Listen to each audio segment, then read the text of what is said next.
Does it look good, Lockie? Alright, cool. Let me know when it goes live. Just call it out.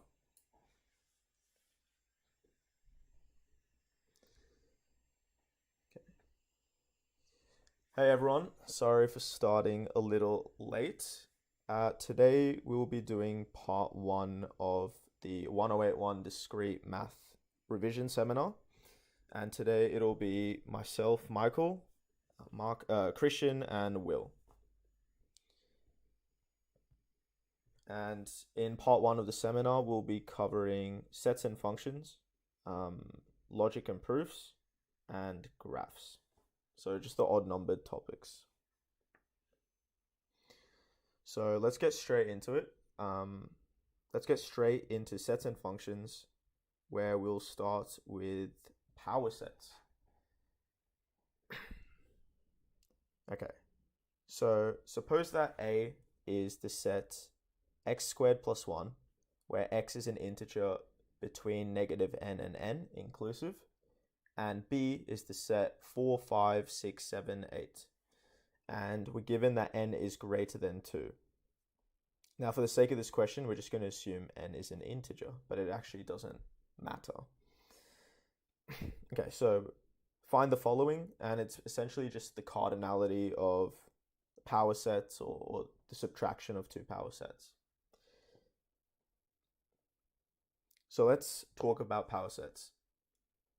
So the cardinality of a power set of A, for example, is given by 2 to the power of the cardinality of A. So we're going to be using this formula in our solution. And also the size of a Cartesian product, which we'll need for part C. So the cardinality of a Cartesian product of A times B is just the cardinality of A multiplied by the cardinality of B. Quite a straightforward formula.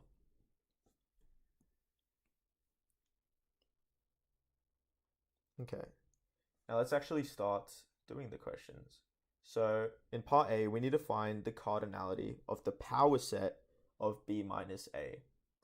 Now, we know that the cardinality of the power set of A is just 2 to the power of the cardinality of A, as we previously discussed. So all we really have to do here is find the cardinality of the set B minus A. Because once we've done that, we can have 2 raised to that power, and that'll give us our solution. Now, to find the cardinality of B minus A, we actually have to know what the set B minus A is, and then we can just count the elements inside of it. So the first thing we're going to do is find the set B minus A. Now, the set B is given. It's 4, 5, 6, 7, and 8.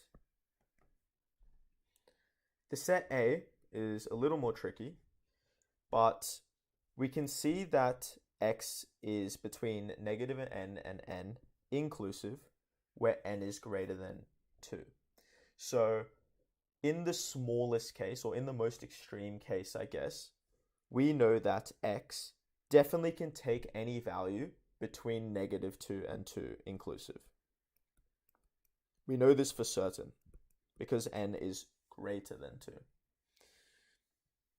Okay, now when x is 0, we know that the element 1 is definitely in set A. When x is 1 or in fact negative 1, well, we know A has the element 2, right? It's just 1 squared plus 1, which is 2. And finally, when x is 2 or negative 2, we have the element 5 in A. So we know that these elements are in A for certain. And in fact, since n is greater than 2, and we're going to assume n is an integer in this case, we can also say that when x is 3 or negative 3, well, we also have an element in A. And in this case, our element in A would be 3 squared plus 1, which is 10. So I guess assuming n is an integer, we know that these 4 elements are definitely in the set A. Now, any elements beyond this is uncertain. It all depends on what the value of n is. In fact, our last value that's going to be in set A would actually be when x takes on the value like plus minus n. And in this case, our element would be n squared plus 1.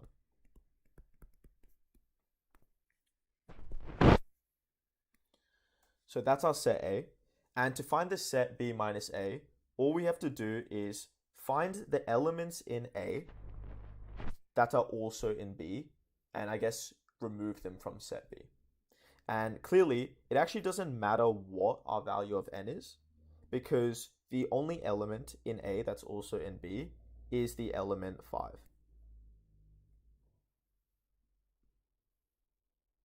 So once we do B minus A, we really just remove the element 5 from set B,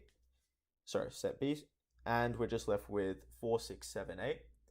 And obviously the cardinality of this is 4 because there's 4 elements in it.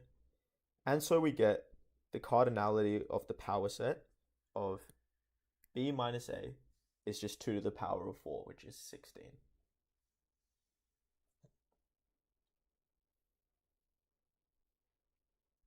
Now let's move on to the next part. This one's a bit more tricky, but it's actually quite a common question in this course. So find the cardinality of the power set of B minus the power set of A. Now, the power set of B minus the power set of A is essentially all of the subsets of B minus any subset of A. So what we have to do is we're going to first find the total number of subsets of B. Now, this is really straightforward because we know that B has cardinality 5. If you just count it, it has 5 elements. And so we can deduce that the cardinality of the power set of B is just 2 raised to the power of 5, and that's 32. And now we have to ask ourselves, well, how many of these 32 subsets are also subsets of A? And again, if I write out the set A, we know it's 1, 2, 5, 10, and so on, all the way up to n squared plus 1. And similar to the idea in part A, well, the only element in A that is common in set B is the element 5. And so if you think about it, there are only 2 subsets of A that would possibly appear in the power set of B. And that would be the empty set, because the empty set is a subset of everything, and simply just the subset 5. There is no other subset of A that also appears as a subset of B. And that's really just comes down to the idea that 5 is the only element that's common. So we can kind of use like this complementary case and say that the cardinality of power set of B minus power set of A is just the total number of subsets of B, which was 32, minus these 2 cases here.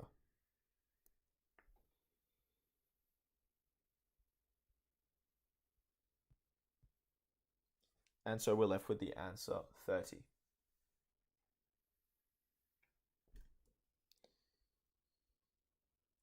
Now let's move on to the last part of this question. This one's pretty straightforward. So find the cardinality of the power set of A times B, so the Cartesian product. Now again, we know that the cardinality of power set of A is just 2 to the power of the cardinality of A. So using this formula, all we have to do is find the cardinality of A times B. And then once we've done that, we can do 2 raised to that power.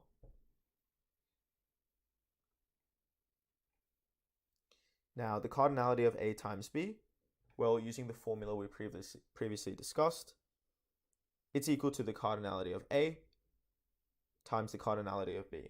Now, the cardinality of B we've already used. It's just 5 because there are 5 elements in B. A is, I guess, a little more tricky.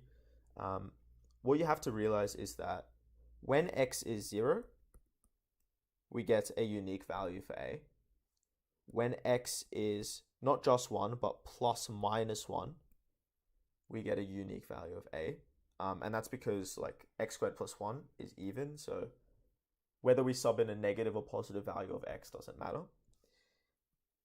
Moving on, when x is plus minus 2, we get a unique value of A, and this happens all the way up until that most extreme case when x is plus minus n.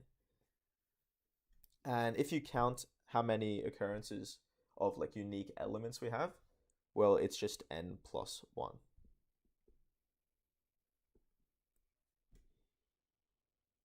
So all of these n plus 1 values of x give us different unique values for A. And so the cardinality of A is n plus 1. And when we do our calculation, we just get the cardinality of A times B is 5n plus 5. And hence, the cardinality of the power set is 2 raised to that power. So 2 to the power of 5n plus 5.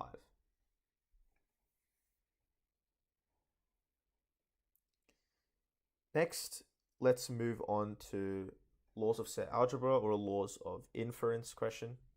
So essentially we're given this complicated expression involving intersections, unions, complements, and we have to break it down into a simpler set equation or set expression. So I'm going to write out the question. So B and A union B complemented, and let's simplify it. So the first thing I notice is that we have an A union B all complemented, and we know how to essentially distribute the complement across two sets, and we can use and that's governed by De Morgan's law. So I'm going to keep everything else the same, and what I can do is if I distribute that complement across that A union B, it becomes A complement and B complement.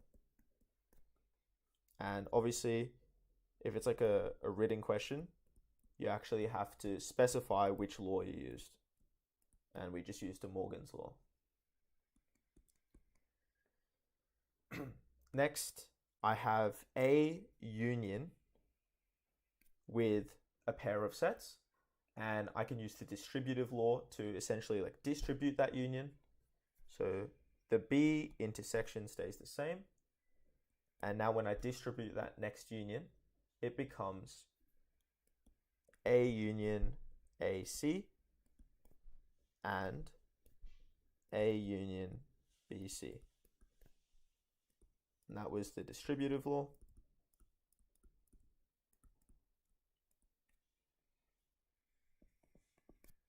Next, I see that we have an A union AC.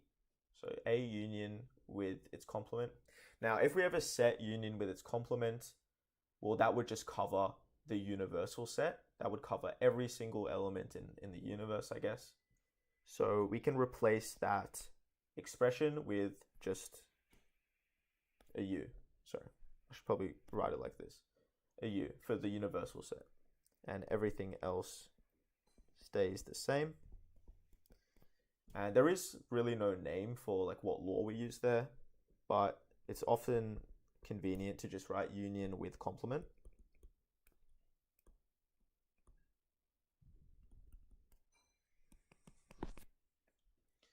And similar to before, I see that we have a B intersected with a pair of sets. So I can use the distributive law to distribute that intersection.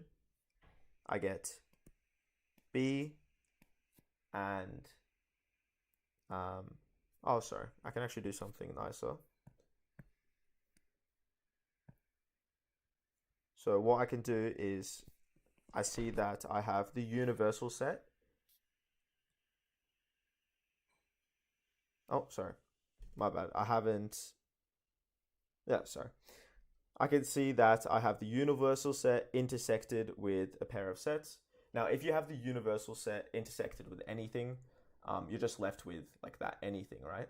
Because I guess that's what the identity law is. And so I can actually simplify that expression in the brackets to get just that second pair of sets, A union B, C. And that's the identity law. And now I can see I can distribute that intersection sign with the A union B, C using the distributive law. So I'm left with B and A, or B and B, C, thanks to the distributive law.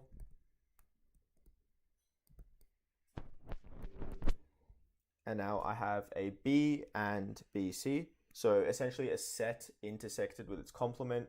Obviously they're going to have no elements in common. And so the result would just be the empty set. So I'm left with B and A unioned with the empty set. And again, there's no fancy name for this.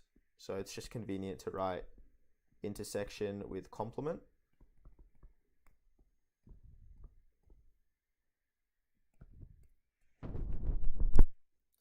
And finally, if you have a set unioned with the empty set, well, you're just left with that first set, and that's thanks to the identity law. So we're just left with B intersected with A, thanks to the identity law. And clearly, there's no way we can simplify this without actually knowing what sets B and A are. So this would be our final answer.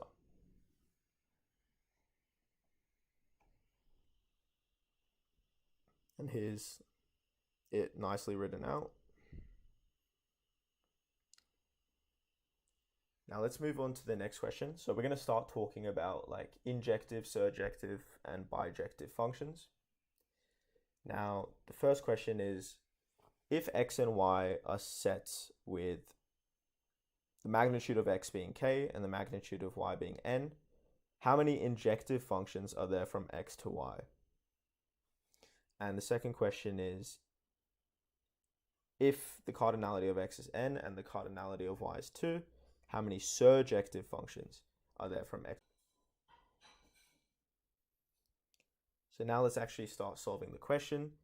So here we have the cardinality of x is k and the cardinality of y is n. And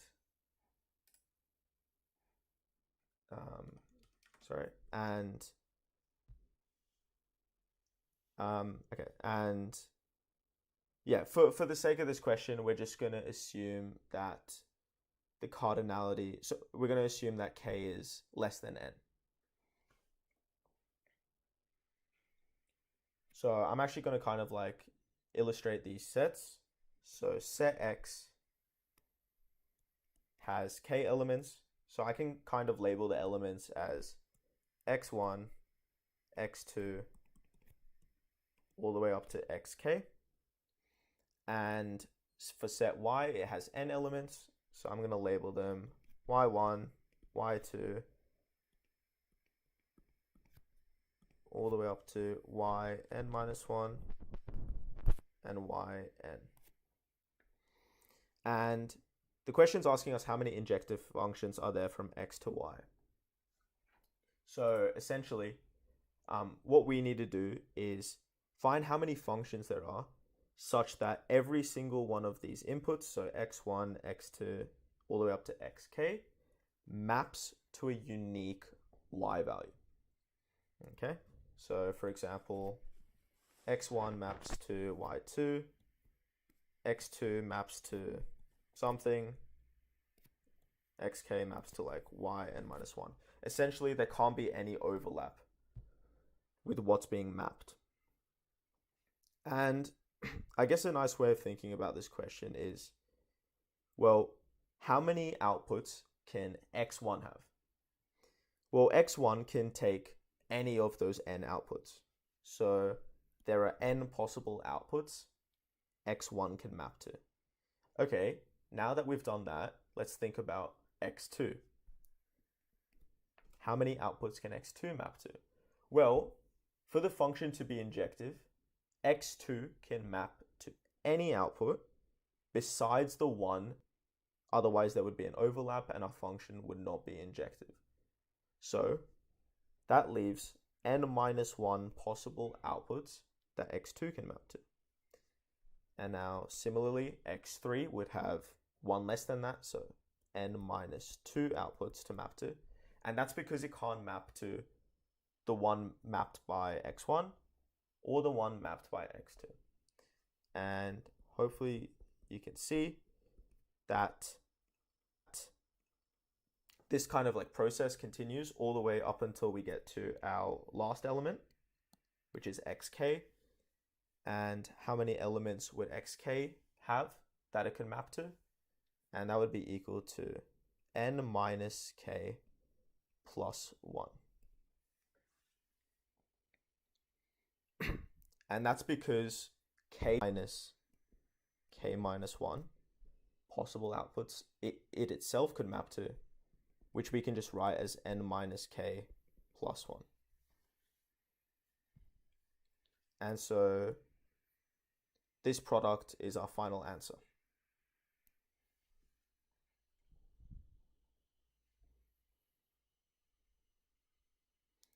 Now moving on to the next question, we have the cardinality of x is n this time.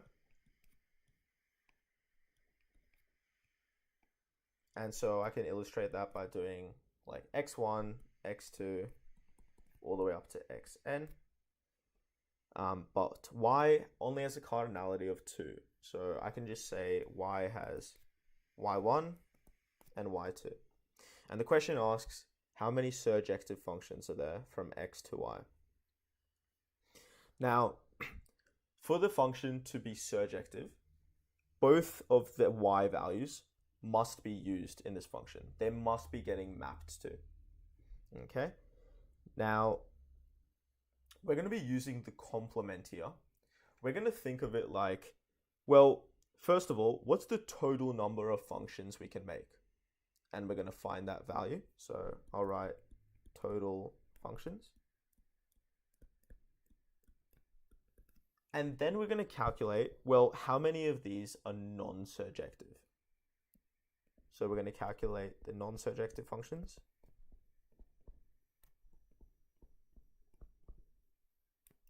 And we're just going to use the complement law. We're just going to subtract these two to end up with how many are surjective.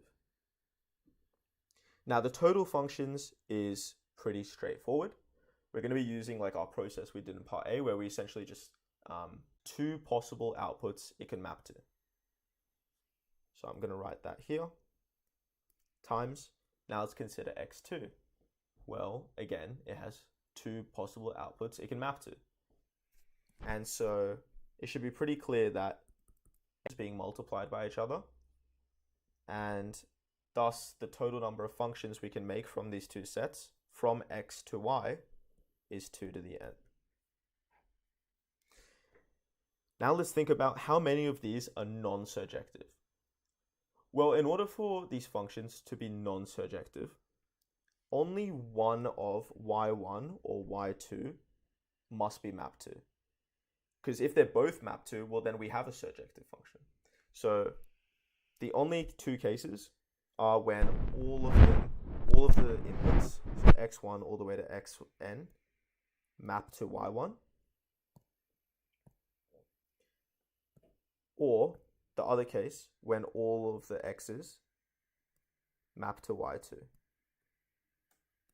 So the blue and the red case. And these are the only two cases where we get non-surjective functions. And thus the number of non-surjective functions is 2. And so using the complement, we get the number of surjective functions is 2 to the n minus 2. And we used like the complement idea in this question.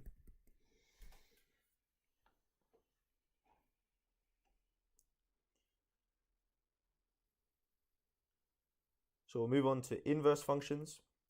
So a function g from y to x is an inverse of f from x to y. So notice that the codomains and the domains that must be satisfied in order for G and F to be inverses of each other. So let's move on to a question.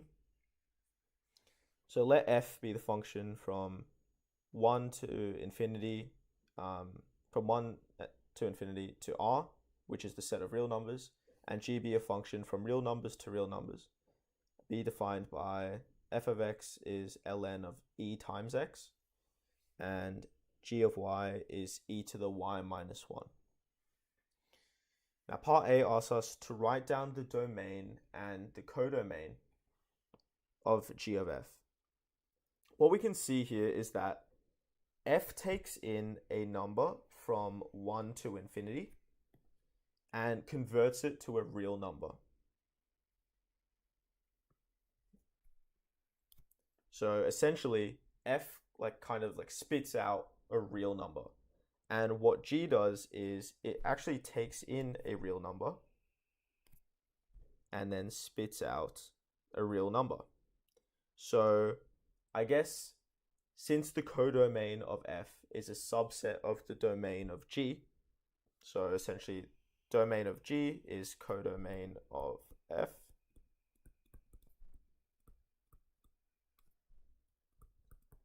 we can say that the function g of f is a defined function.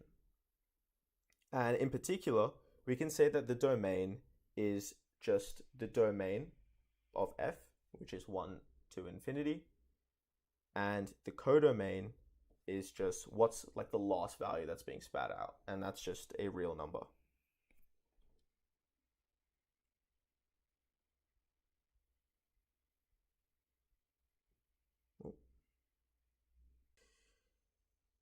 So yeah, the domain of g of f would just be the domain of f, which is 1 to infinity, and the codomain of g of f would just be that last number that's being spat out, which is just a real number.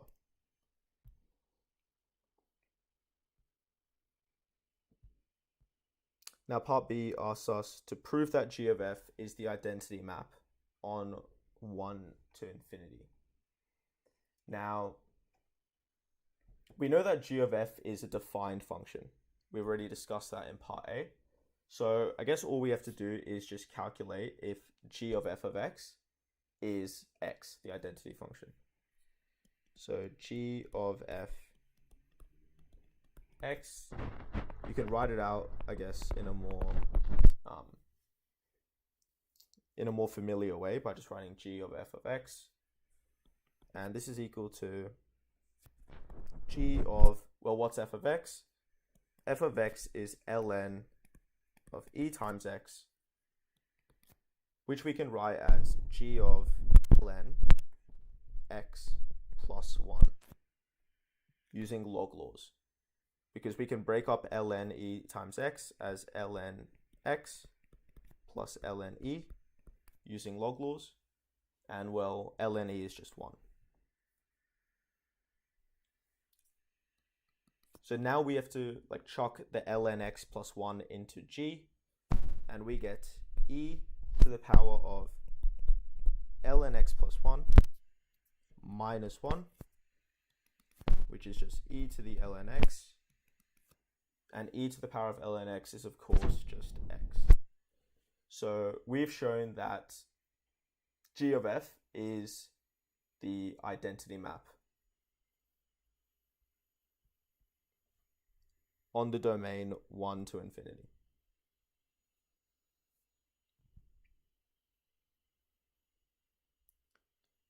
And finally, is it true that f is the inverse of g? Well, we've shown that g of f is the identity map. So all we have to do now is check that second condition, which is we need to show that f of g is the identity map. So I for all of x in the domain of g, which is for all real numbers of x. Okay, but let's see if this is true.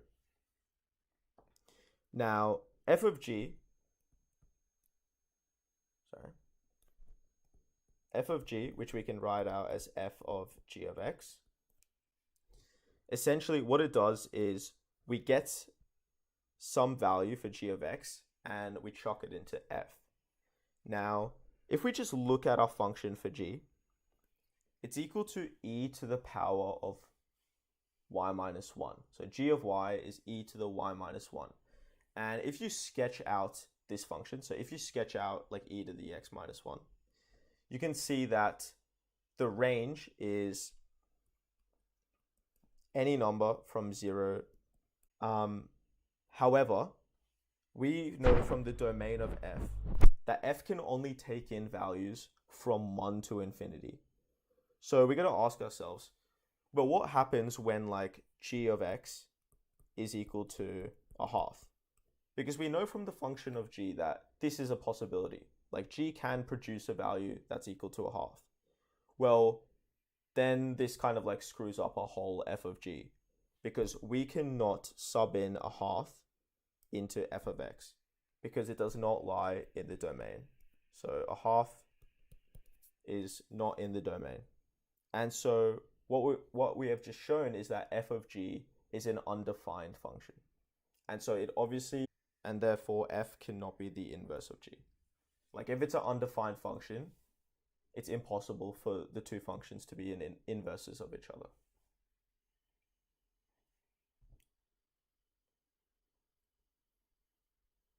Now let's move on to one last question. So part A, show that the function f from real to real, where f of x is the absolute value of 4x plus 1, is not 1 to 1. And part B is show that the function g from integers to integers, where g of x is absolute value of 4x plus 1, is 1 to 1. So we can see that the only difference between f and g is the domain and the codomain. And finally, is g bijective? Part A, show that the function f is not 1 to 1. Well, we know how to sketch 0 and x equals negative a half. Well, if you plug both of them into the function of x, they actually both return 1. However, 0 is obviously not equal to negative a half. And so what we have just shown is that there are two different inputs, so in this case 0 and negative a half, that give us the same output. However, 0 and negative a half are obviously not the same input. So we have just essentially provided a counter example to show that f cannot be 1 to 1.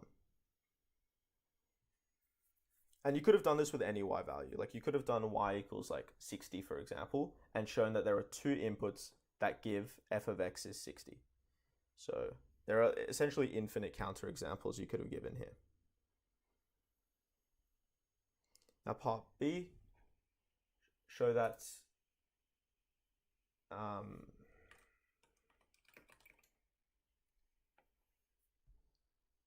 part B, show that the function g, so it's from integers to integers this time, is 1 to 1.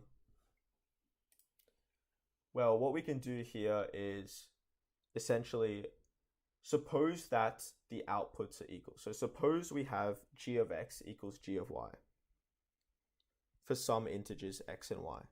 So we're essentially letting the outputs be equal. And what we're going to do is we're going to try show that this can only be the case when x equals y. There is no alternative. The only time g of x equals g of y is if x equals y. So whenever the outputs are equal, the inputs must also be equal.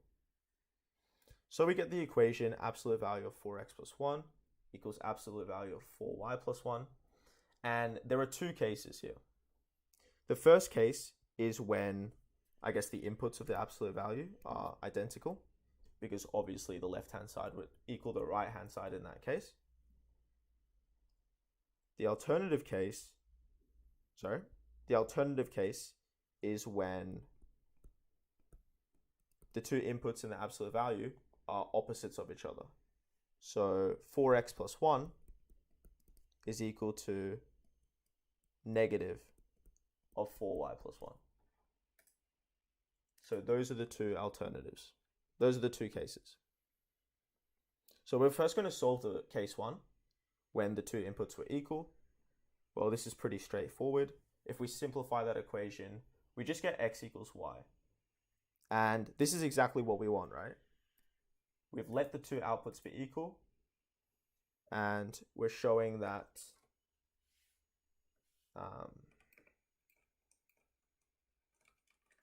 sorry about that.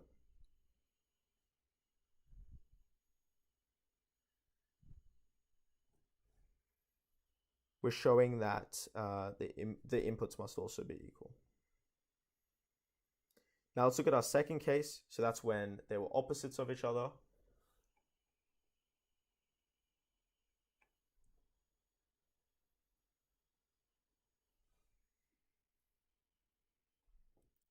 And well, if we solve this equation and rearrange, we just equal to -1/2.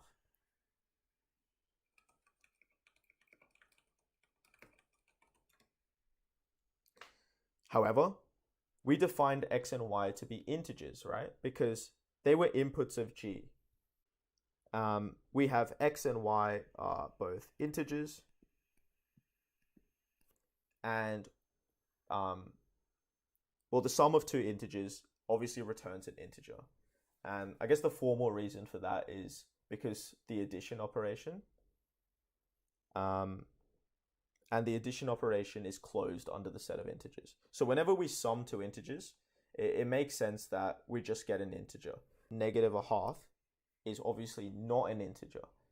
And so we have kind of a contradiction here.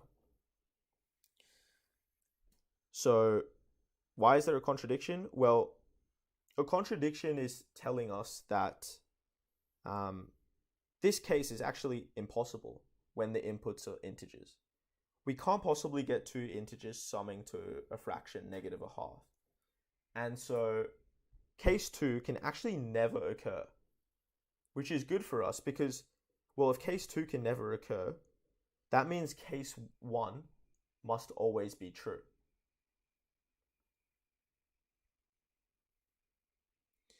And in case 1, we deduce that x must equal y. So what have we shown? We've shown that whenever g of x is g of y, well then x must equal y. And that is essentially the definition of injectivity. So we finished that question. And finally, is g injective? Sorry. Should be bijective.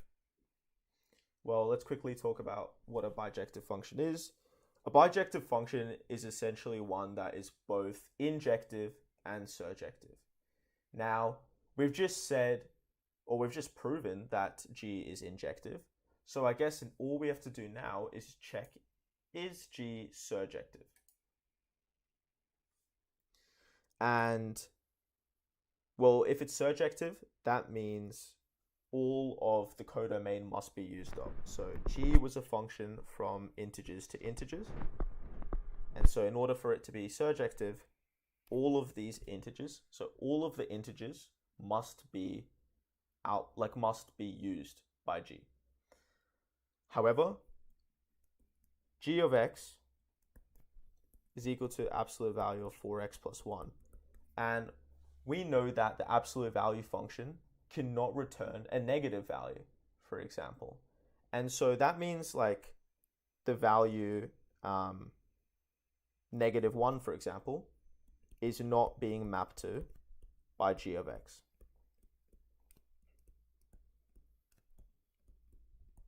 Right? We can't possibly return a negative value from that absolute value. And so we're clearly not using every value in the codomain. We're not using every integer. And hence, g is not surjective.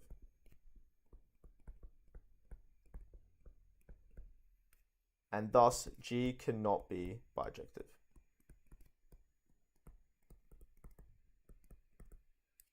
And that concludes our solution. So I'll pass it on to William to do topic 3, actually, which is logic and proofs.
Hello.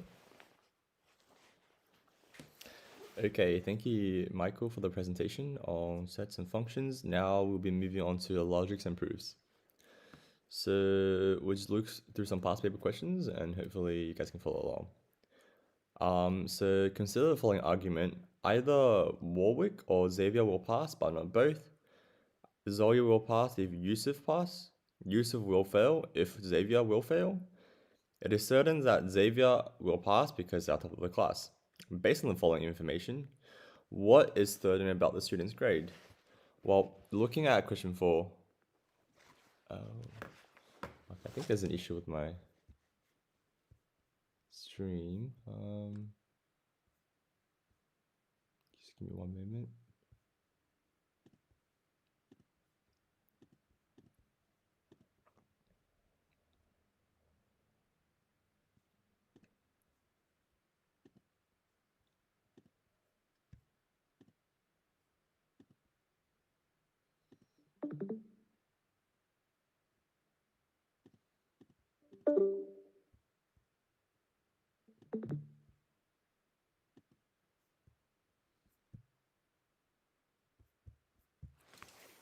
Is it working now?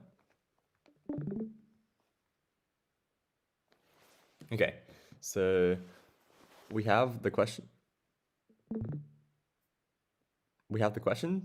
So either Warwick or Xavier will pass, but not both. Zoe will pass if Yusuf will pass.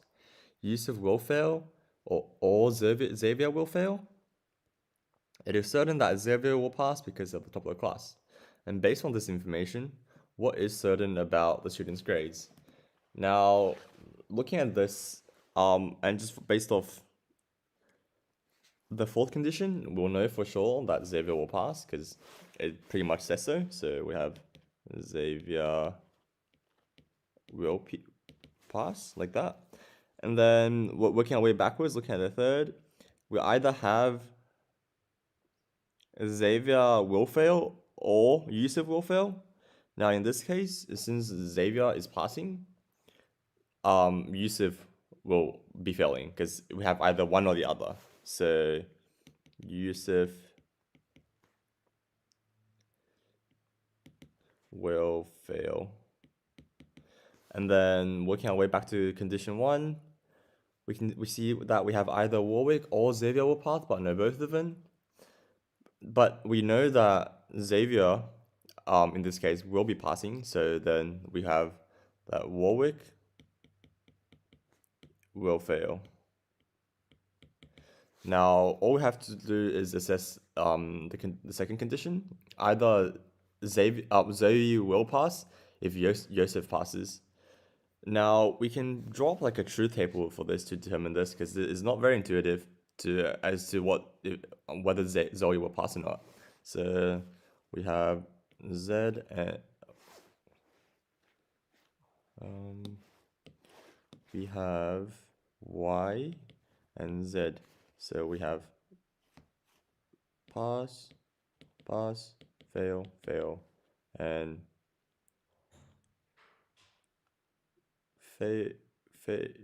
pass, fail, pass, fail. And how this condition works is we can pretty much write as if Yusuf pass, then Zoe fail. We can turn this into an if-then statement like this. And that will mean that we'll have, looking at over here, we have that Yusuf passed, and there are two possibilities: either Zoe will pass or Zoe will fail. So in this case, we can't really determine whether Zoe will pass or not. So for Zoe, we'll write uncertain. And that's what we have for this question. So just the working out here. So from 1, we know that either only one Warwick or Xavier will pass. And since Xavier is definitely passing, Warwick must fail.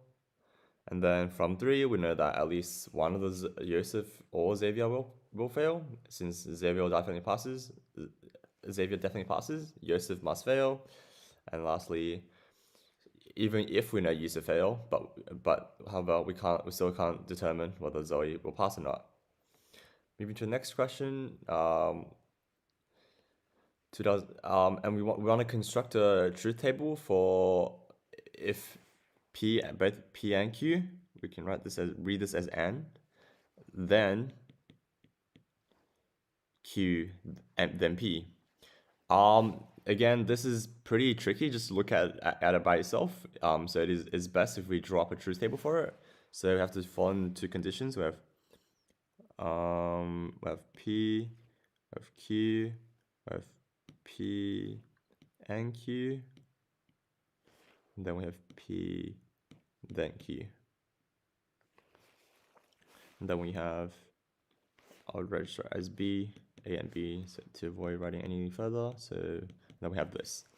So we have P is either true, true, fail, fail, or we have Q is true, fail, true, fail.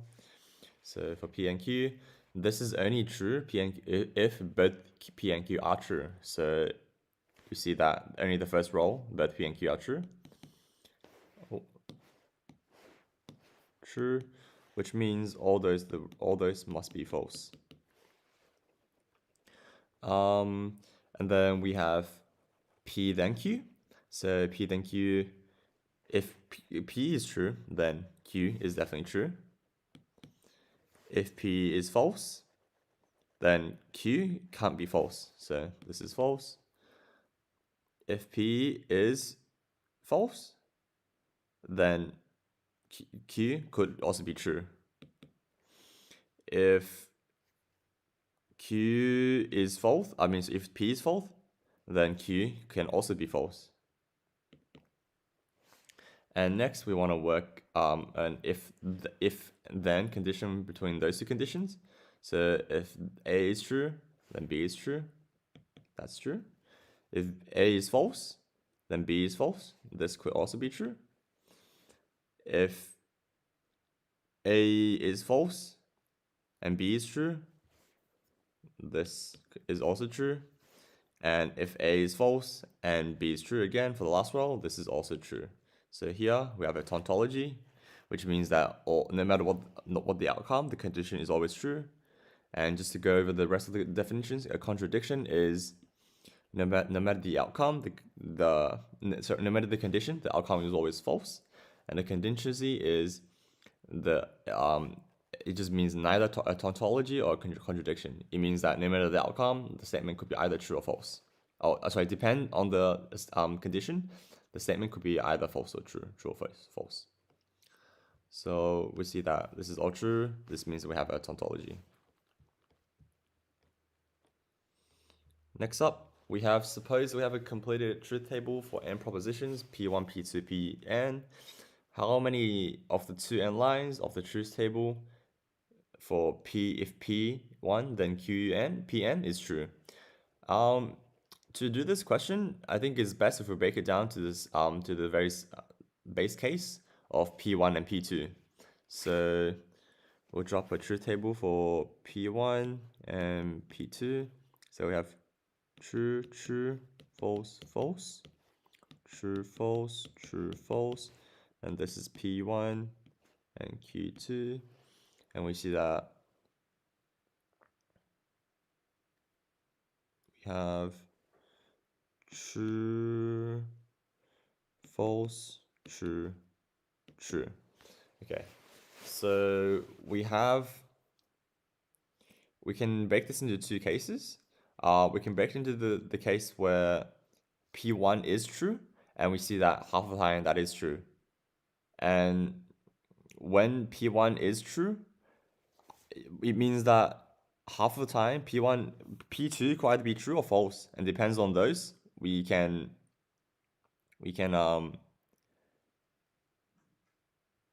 say that. So in this case, we have half the time. So the total condition is 2 to the power of 2, and half of that is true. And then again, based on the two true cases we have for P1, half of the cases for P2 will be false. So we divide it further by 2. So then we have only one case here for the case where P1 is true, that this condition is true. So we can do this for more conditions, try it out for more conditions, P2, P3, and P4, and so on. But in general, it will always be true that we have 2n over 2 over 2 is true for the cases. All right? And so this is for the case 1 where P1 is true. Right? Because if P1, then P2 is true if and only if P1 is true and if P2 is also true. And P1 is true half of the time, and for half of the time that P1 is true, P2 is also true half of the time. So we've got to divide by 2 2's. So we have that 2n minus 2 times the true for this case. And for the second case, we consider the case where P1 is true. So P1 is false. Now P1 is false half of the time. So we have case 2, P1 is false. We can see from the n equals to 2 case here. P1 is true half the time. So 2n over 2 half the time is true. But doesn't matter, like if we have P1 is false, right, then the truth table will always point to truth. It doesn't, regardless of what P2 is.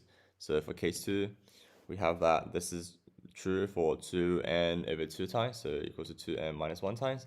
And altogether, we have that the truth table P1, if P1 then Pn will be true for 2n minus 2 plus 2n over n minus 1 times will be true. Yeah, and this is just going through it. So if P1 is false, then Pn will be true regardless of Pn, and this can occur 2n over 2, so 2n minus 1 ways, as seen over here. And the case 2, if P2 is true, then we have that this is only true when Pn is false. So this should be true, and that is half the time as well. So all in all, we have this many ways, and put it together, we have 3 times 2n over 2 minus 2 ways. Next question. Let A be a finite set containing n bigger than 1 elements, bigger or equal to than 1 elements, and consider the bijective function f going from a to a. For each of the positive integer k, define fk to be the k composition of f. Fk equals to composed with f, composite of f, k times. And we define f0 to be either a, the identity function of a, and want to prove that each element a in a, there exists some positive integer k bigger than or equal to 1, such that f of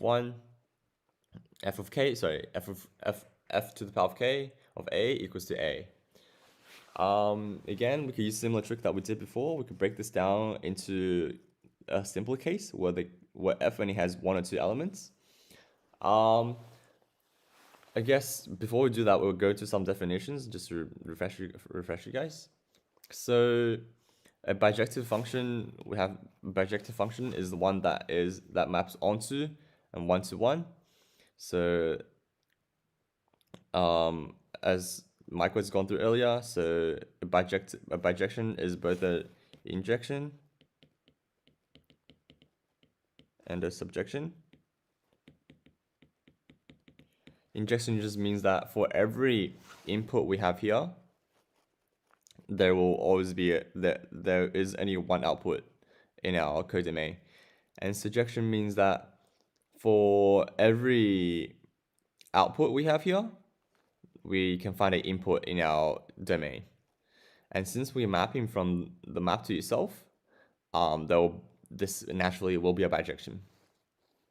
And so we can consider the case where we have a set A, we have 2 elements, let's say 1 and 2, and then our codomain is also A, which means it also has 2 elements. So we could either have the mapping 1 to 2, and 2 to 1, or the mapping from 1 to 1 and 2 to 2.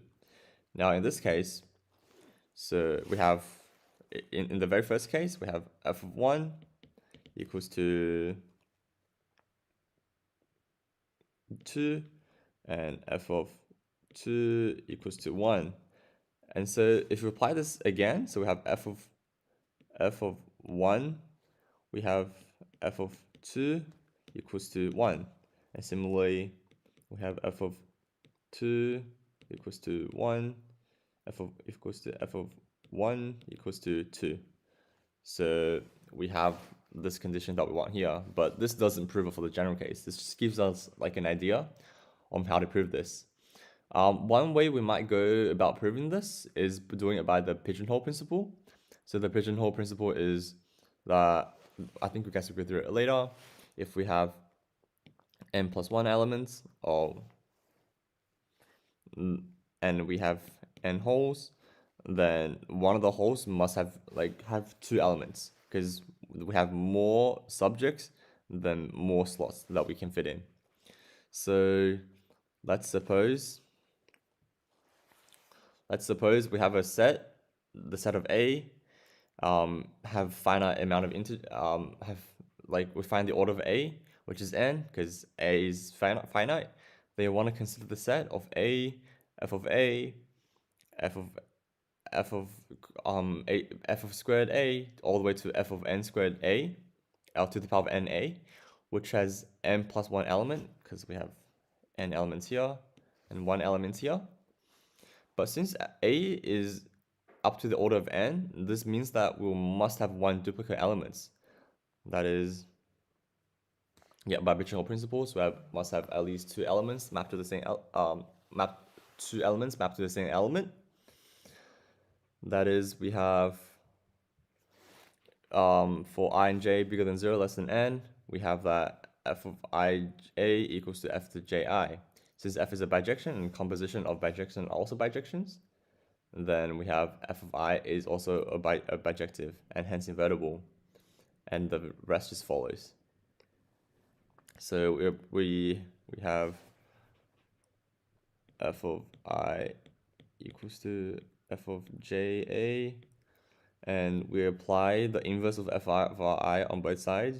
So f of negative I f of j a equals to f of negative I f of j a, and we see that just cancels out, so we have the identity times a equals to f of j minus I a, and we have a equals to f of j minus I a, and this is bigger than or equal to 0 because we have set that, this is strictly bigger than 0 because we have set that j is bigger than I in our assumption here. So then therefore we have f of k a equal to a, where k equals to I minus j bigger than 0. And that concludes the proof. Next question, we want to prove that for all integer n bigger or equal to 8, there exist a and b in the naturals such that n equals to 2a plus 7b. When looking at this, we obviously want to do it by induction because that will probably be the easiest way of going about it. But in this case, we won't just use like a general induction, we'll use a strong induction. So a strong induction goes, we have a base case, we want to prove, and we prove the P0 case is true, or sometimes even the P1 case is true, and then we assume that this is our inductive step. What's different from the normal reduction is that we assume that this is true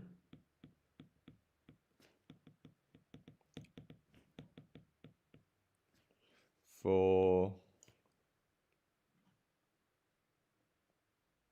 k bigger than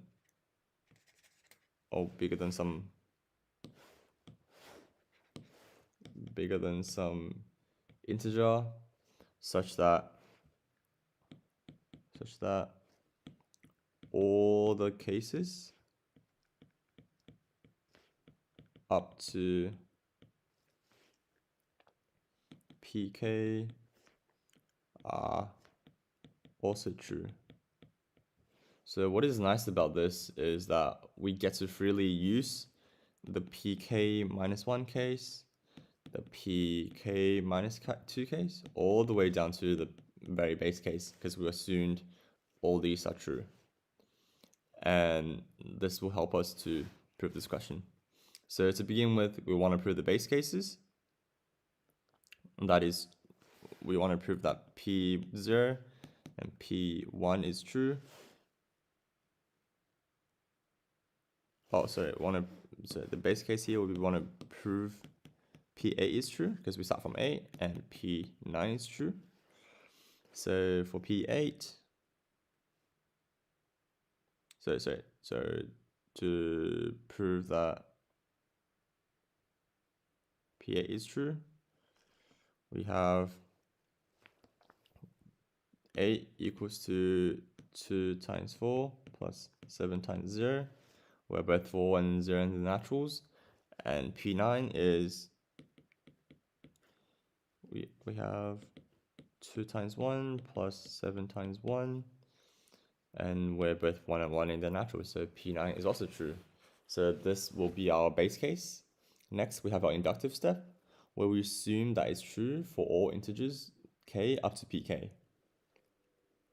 So, i.e. there exists integer k, a and b, such that k equals to this. And by this induction, we also have that k minus 1 is true. And we can assume that k minus 1 equal to 2c plus 7d for some c and d in the naturals.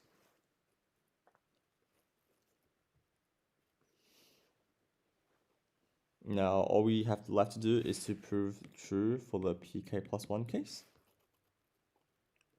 That is k plus 1 equals to 2a plus 7b for some a and b in the naturals.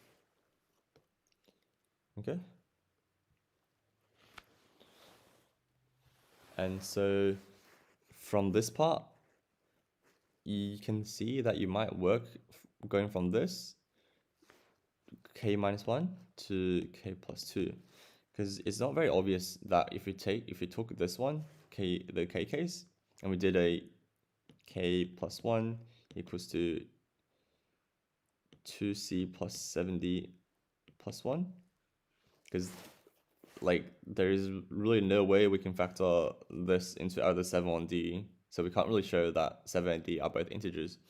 But if we go from the k minus 1 case to the k plus 1 case, we can do k minus 1, k minus 1 plus 2 equals to k plus 1, and we have that k minus 1 is 2a plus 7b plus 2 equals to k plus 1, and then we have 2a plus 1 plus 7b equals to k plus 1. And since k, and we assume true for the k minus 1 case, we have that both a and b are already integers. So a plus 1 is also an integer as well. And so followed by that, then we have proved that the whenever pk is true, then pk plus 1 is also true. And then by strong mathematical induction, we have that Pn is true for all integer n bigger than 8. And that concludes the proof. Next up, we have this question.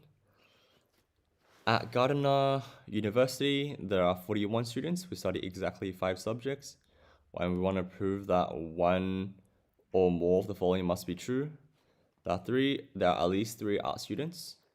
There are at least 10 business students. There are at least 10 computer science students. There are at least 2 design students, and there are at least 20 engineering students. You might be tempted to draw this out with circles and try and add them all up and count how many exactly students there are by doing something like this. But we do have quite a few conditions here, which means we're gonna have to draw 5 circles and do some set theory and stuff like that, and that may just be a little bit time consuming. Instead, we can try to do it by proof through contradiction. So we can assume that, well, so how it works is that we can assume we can negate all these conditions, all the conditions, and it will still hold the same truth value as the original condition. So we can assume that there are,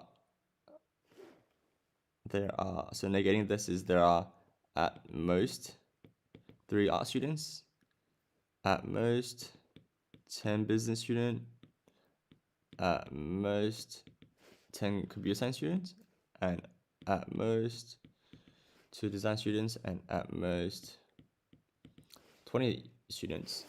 And the next logical thing to do is to add all of them up.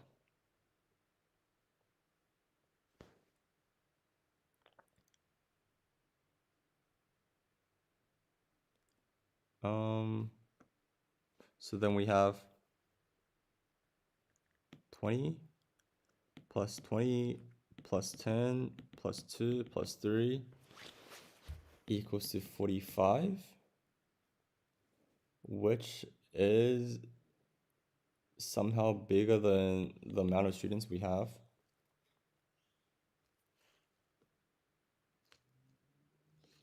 I might have messed up.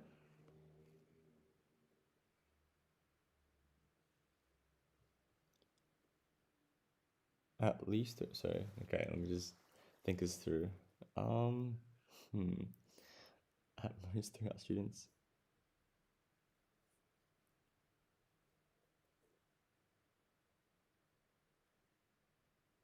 Oh, okay, I see what I messed up. So what at least means is that if we have, let's say, n students for art class, and then we have n is bigger or equal to 3, so the negation of this would just mean that n is when it's smaller or equal to 2. So we actually have at most 2 art students, at most 9 students, at most 9 computer science students, at most 1 design student, and at most 19 engineering students. And because all this follows, so we have if I have at least 10 business students, negating this will mean we have no bigger than 9, at most 9 students.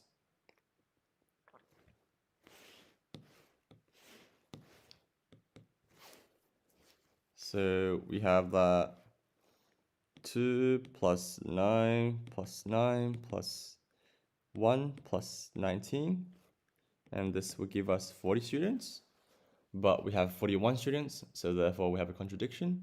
So this statement must be true.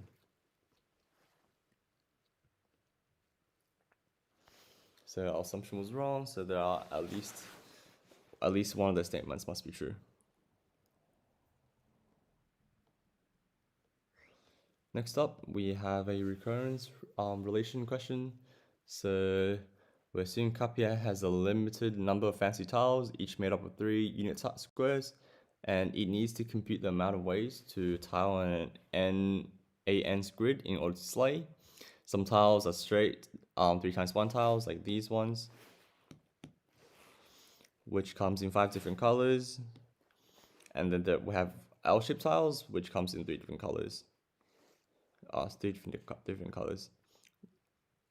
Next, let an be the number of ways to complete a 2 times 2 by 3 n grid, and let bm be the numbers of ways to complete a 2 by 3 n minus 1 grid, whose left top corner has been removed, and the corresponding grid of a1 and b2 are shown below. So a1 is 2 by 3 because n equal to 1, so here we have a 2 by 3 grid, and b2 will be a 2 by 3 times 2 minus 1 grid, so a 2 by 5 grid, like so, but we have the top corner removed.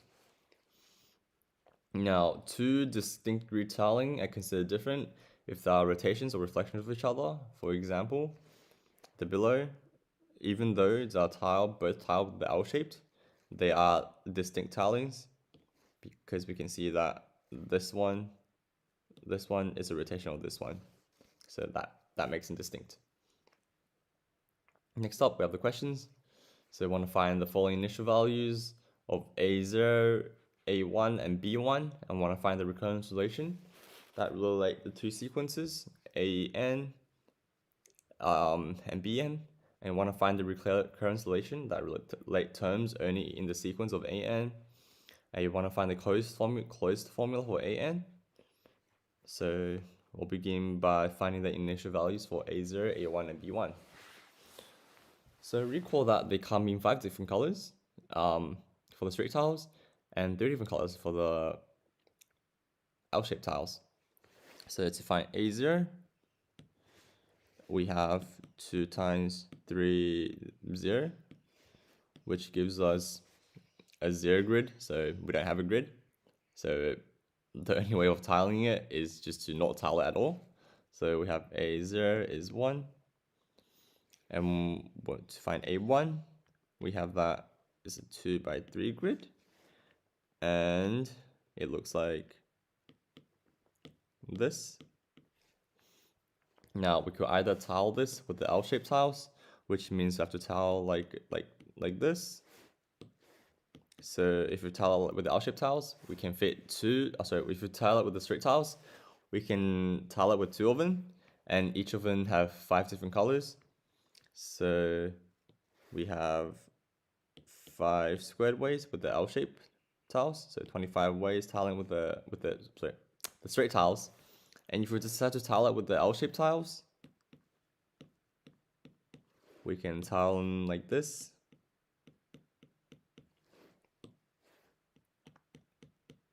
And once again, we can tile 2 L-shaped tiles. So, and there are 3 of them. So we have 3 squared way of tiling it, But remember, when we flip them, if we rotate this tile around,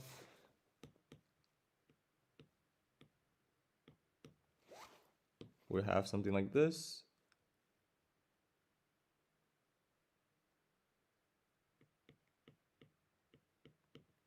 Oh, so if we reflect this tile around, we have something like this. And this will also give us a distinct tiling.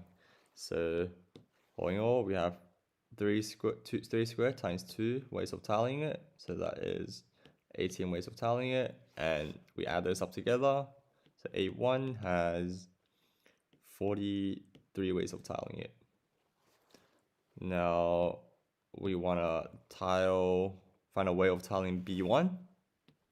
We do the same thing. B1 is 2 by 3 times 1 minus 1.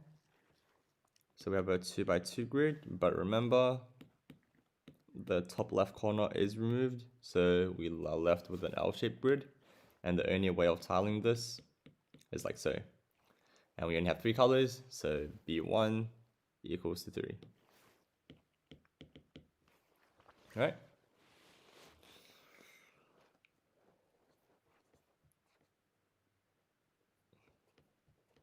Next up, we want to find the rule of covariance relation that relate to sequence an plus pbn plus qan minus 1. So we want to find coefficients p and q such that we have am equals to pbm and qam minus 1. Okay, so we want to find, let's go find p and q first. So we have an equals to pbn plus qam minus 1. So you will consider how to go from, we'll find q first because that's pretty easy. We'll want to find ways of going from, actually no, we'll go with bm first. So we want to find ways of, given a BM tile, a BM grid, want to find ways of completing it. So we get an AN grid. So we have the formula AN equals to a 2 by 3N grid. And BN is a 2 by 3M minus 1 grid with the top left corner removed. We can do this by just considering the base cases, because this is a recurrence relation, so we will follow true for all n. So we'll consider the base case of n equals to 2.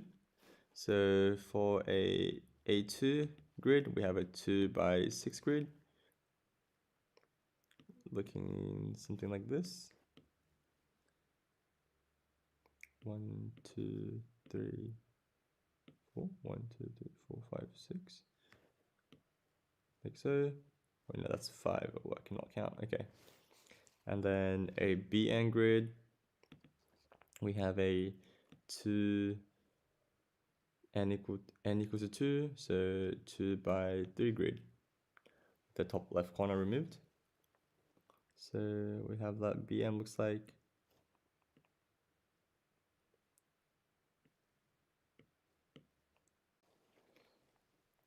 all right.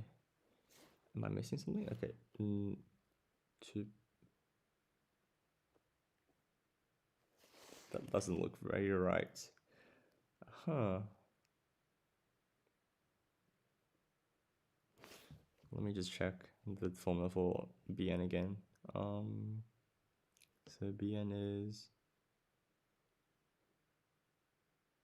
of course. Okay. So this is why brackets are important. So we have 5, 3 times 2 is 6, 6 minus 1 is 5, so we're 2 times 5 grid. So I'm missing 2 more at the back. Okay, so to go from B2 to B2, we have that, all that really is missing is this little block over here, because we have a 2 by 6 grid here, right? And this is a 2 by 5 grid. And to go from 2x5 grid to 2x6 grid with the top left corner missing, we need to find ways of filling out this little L-shaped tile here, and that will make this into a 2x6 grid, right? And then we can happen so to fill this with the L-shaped tiles, in which we have three of them. So there are 3 ways of tiling it with the L-shaped tiles. But remember that if we rotate this or do reflection of this grid, it will give us a brand new, we'll get like a brand new combination of it. So in actually P equals to 3 times 2 equals to 6. Now, so since this is true for 2, it will also be true going from 2 upwards. So it'll be true for all the integers n. Zoom out a little bit.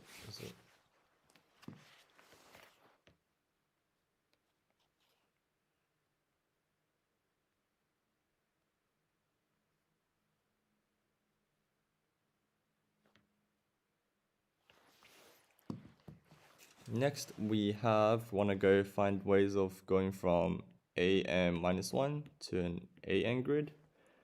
An an grid is a 2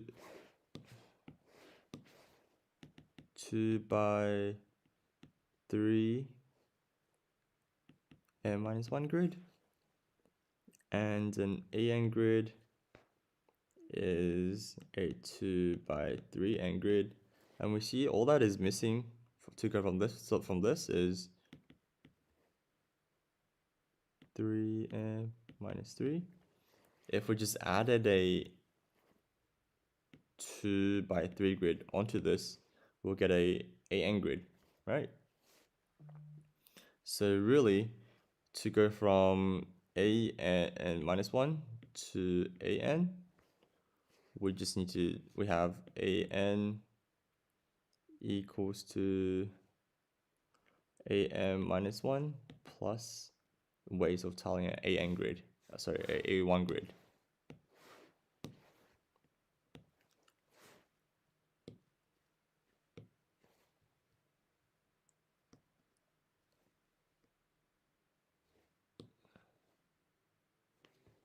An a1 grid. And to tile an a1 grid,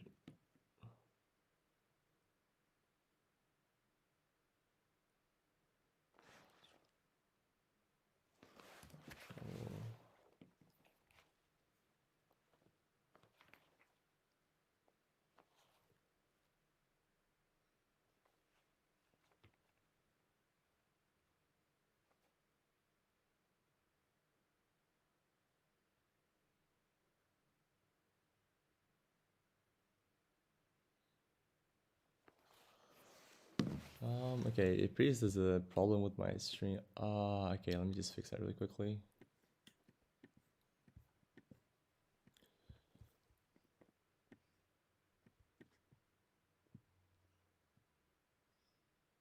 Sorry, just give me 1 minute. I'm just trying to fix up the resolution of the stream.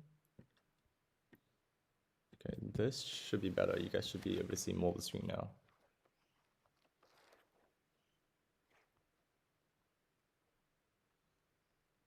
Unless...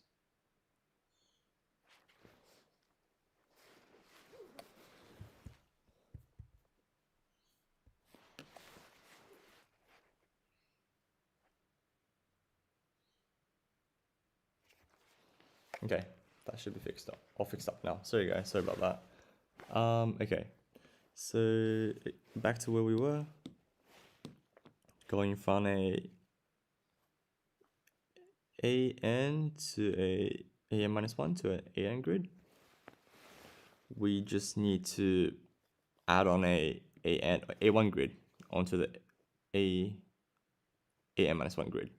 And we know that the a1 grid looks like this. And remember from the previous question, we have 25 ways of tiling it with the straight tiles.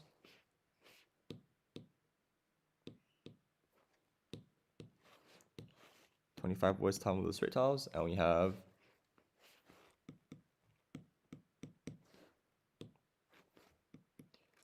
18 ways of tiling it with the L-shaped tiles. But in this case, we won't want to consider the tiling it with the L-shaped tiles. Why? Is because back when we went from Bn to An over here, we have already tiled it with the L-shaped tiles, right? So if we tiled it again, going with the L-shaped tiles, going from Am to An minus 1, so it's going from An minus 1 to An, we'll be duplicating,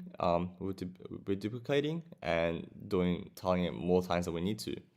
So in this case, we have Q equals to 25. So we have An equals to 6 Bn plus 25 Am minus 1.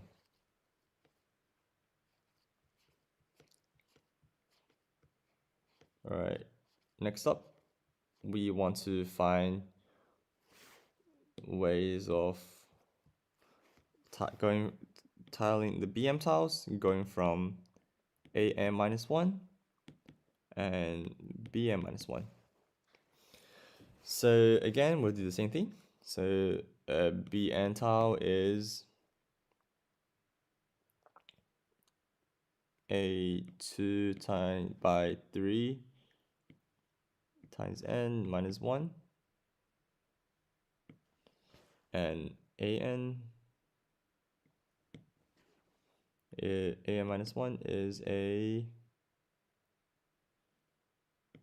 2 by 3 m minus 1 tile grid. It might not be obvious from the formula what those grid may look like. So to make it easier, we'll again go back to the base cases. We'll try and compute B2 and A1 to see how we will go from Am minus 1 to Bm. So B2 again is a 2 by 5 grid. 1, 2, 3, 4 with the top corner removed. And the A1 is a 2 by 3 grid. And we see that if we just fill this part up with A1, we only need to fill up this part to go from A1 to B2. And we can fill that with the L-shaped tiles. So that means we have 3 ways of tiling it. So going from Am minus 1 to Bm. Now we can't do reflection here because we see that this grid is not symmetrical or like a rotation. If we do reflection, the grid will end up looking like, oh man, I can't count. So that's a horrible grid. I'll just draw it again. If we do a reflection, 1, 2, 3, 4, the grid will end up looking like this. And those two grid are not the same. So we have that R equals to 3. Now we want to go from Bm minus 1 to a Bn grid. And so once again, Bm minus 1 equals to a 2 by 3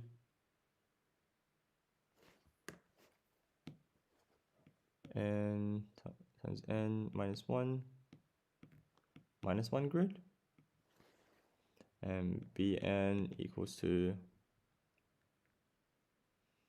a 2 by 3 and minus 1 grid, like that. Now again, if looking at the formula isn't obvious on how we can go from the Bn to a Bn minus 1, we can again go back to our method of looking at the base cases. Now,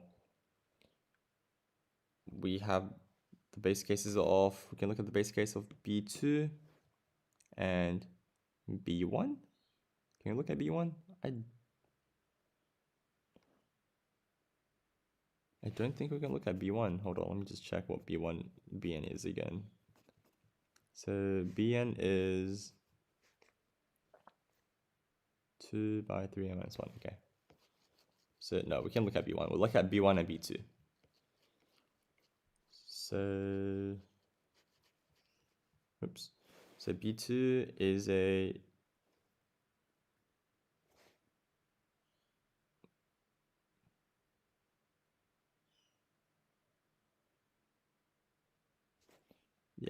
B2 will be a 2 by 3, 2.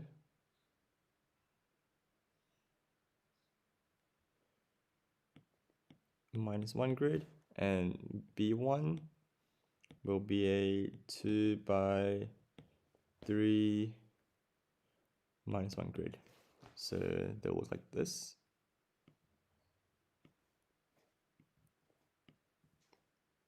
One, two, three, 4. So a 2 by 5 grid with the top corner removed, and B1 is a 2 by 2 grid with the top corner removed. And so we see that we can fill this part up with B1, and all we have to do is fill up this part, right? And this part, it looks awfully similar to AN. So again, we have for AN, we have 25 ways of tiling with the straight tiles and 18 ways of tiling with the L-shaped tiles. Now again, we won't consider tiling with the L-shaped tiles again in this case, because in our AN case, we have already considered tiling with the L-shaped tiles. So if we do it again, we'll be duplicating it. So we have that S equals to 25. And so we have a BN equals to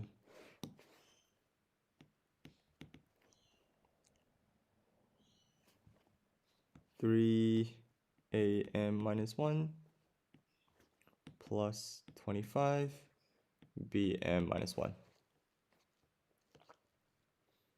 Now, we want to find the recurrence relation that relate those two recurrence relation to get two sequence together. So we want to find something for AN equals to TAN minus 1 plus UAN minus 2.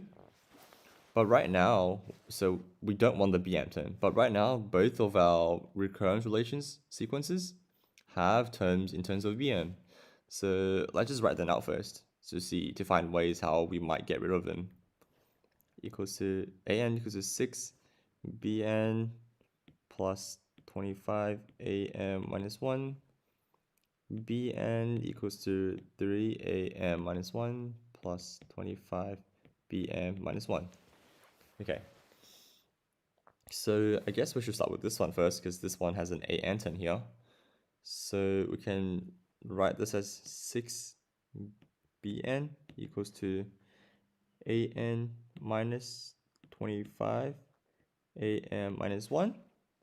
And it just happens so we also have ways of expressing BM like this. So and this is also equals to 6 times 3 AM minus 1 plus 25 BM minus 1. Now again, we are stuck with a BM term, but that is what we don't want. So how might we go ahead and remove this? Well, we can't substitute this again, because if we substitute this thing again into it, we'll get a BN term again, and we don't want that. So the next thing to try is try and express it, use this sequence and try and reduce this into something in terms of AM. Now, we might take hint from this, right? We have 6bn equals to am minus 25 am minus 1. Well, we could do the same thing. We could do 6bn minus 1 equals to am minus 1 minus 25 am minus 2. And so we have 25 bm minus 1 will be equal to 25 over 6 times 3 am minus 1 plus, sorry, this will equal to am minus 1 minus 25 am minus 2. And we can just do a back substitution. We call this one 2, and we call this one 1. We can just substitute this equation 2 into equation 1, and we have that am minus 25 am minus 1 will be equal to 6 times 3 am minus 1 plus, so changing the 25 bm into this, we get 25 squared over 6 times an minus 1. So it's going to be a bit messy here. I'll just write it in your line. Plus 25 squared over 6 times am minus 1 minus 25 am minus 2. Right, and we can simplify that into this. That's what we had. We can write into something like this. Right, and so we have found the recurrence relation of an in terms of only am minus 1 and am minus 2. So we have completely got rid of the bn term. Next up, I want to find a Calois formula for am. So I want to find k1 and k2 such that we can express an in a k1 to the power of n plus b k2 to the power of n. That should be a little to k. So we first write out our recurrence relation. So our recurrence relation is an equals to 68 am minus 625 am minus, sorry, that should be am minus 1 plus minus 625 am minus 2. Now this is a second order homogeneous equation, which means that it has a characteristic equation of, well, we can move everything to the right hand side first. So we have to the left hand side first, we have an minus 68 am minus 1 minus 625 am minus 2 equal to 0. And if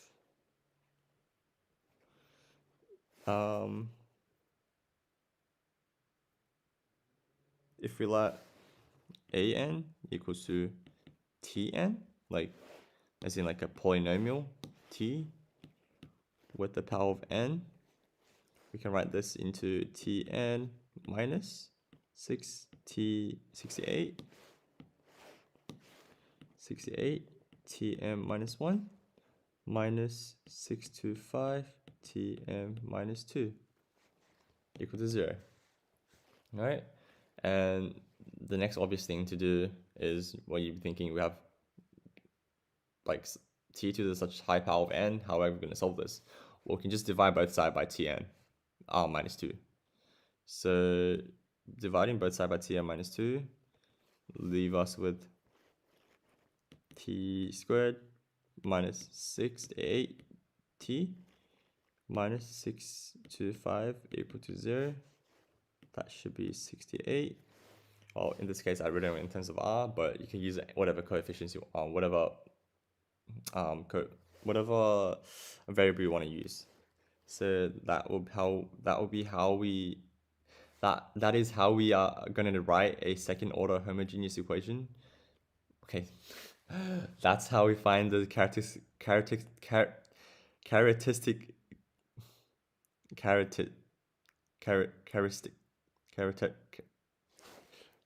Okay, you know what? I'm just gonna skip that word. That is how we find this equation of a second homogeneous equation. And all we're left to do is to factorize R1 and R2, and then that will give us our K1 and K2 respectively. That should be 68. I'll fix that up. So yeah, you guys could do that at home. It's just your quadratic equation, and you back substitute the K1 and K2 into the R1 and R2 into the K1 and K2. Now you might be wondering how we find A and B in this case. In this case, it doesn't ask us to find it, but however, if they do ask you to find it, we'll just have to find out.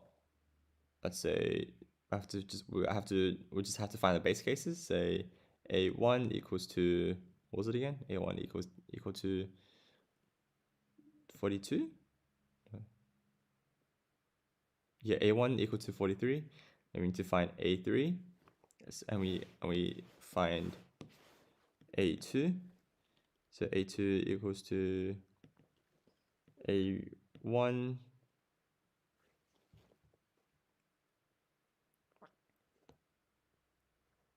what was A1 again? A1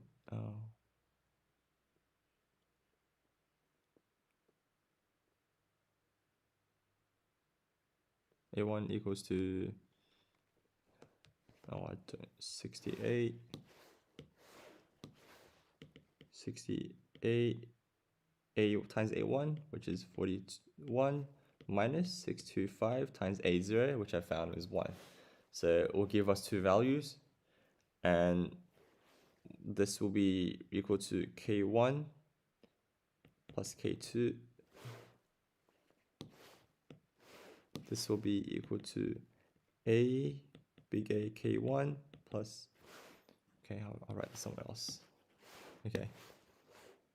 So if they did ask us to find A and B, we'd do so by substitution into the base cases. So A1 equals to A K1, because n is to the power 1, plus B K2, and that will equal to 43, like we found earlier, and A2 will be A times K to the power of 2 plus B times K to the power of 2, and that will equal to a 68 A1 minus 625 A0, so it will be 68 times 43 minus 625. And so we have two equations and we have two variables, so then we can just solve them simultaneously, and that will give you some value for A and B. And that's how we'll find A and B if they did ask you to find it, but in this case it didn't. All right, and that concludes logic and proofs. Next up, we have graph theory presented to you by Christian. So I'll hand you guys over to him. Christian, so I'll hand you guys over to him. There we are. We should be on stream. I will just get set up while I wait to make sure the stream is started. There we are. We should be on stream. I will just get set up while I wait to make sure the stream is started. Right, so mute that because that's going to get in the way. Actually, I will need to download the slides, so I'll be back in just one moment. Okay. So we should be back in business. I'll just wait to confirm that I can see myself on stream. So we should be, yep, okay, perfect. Okay, thank you, William, for that wonderful presentation. We'll be on to graphs now, so let's navigate our way to it. There we are. All right, so the kind of format of my further presentation is going to be just a lot of questions, introducing concepts while doing questions. And if you guys have any questions, what I'll do is, because of the delay, the stream delay, I'll probably just look at questions you guys have about a question when I start the next question. It will make sense in a moment, but it'll just allow us to kind of speed along. So we've got this first question taken from the 2021 Term 2 test. So we have a graph with 4 vertices, A, B, C, and D.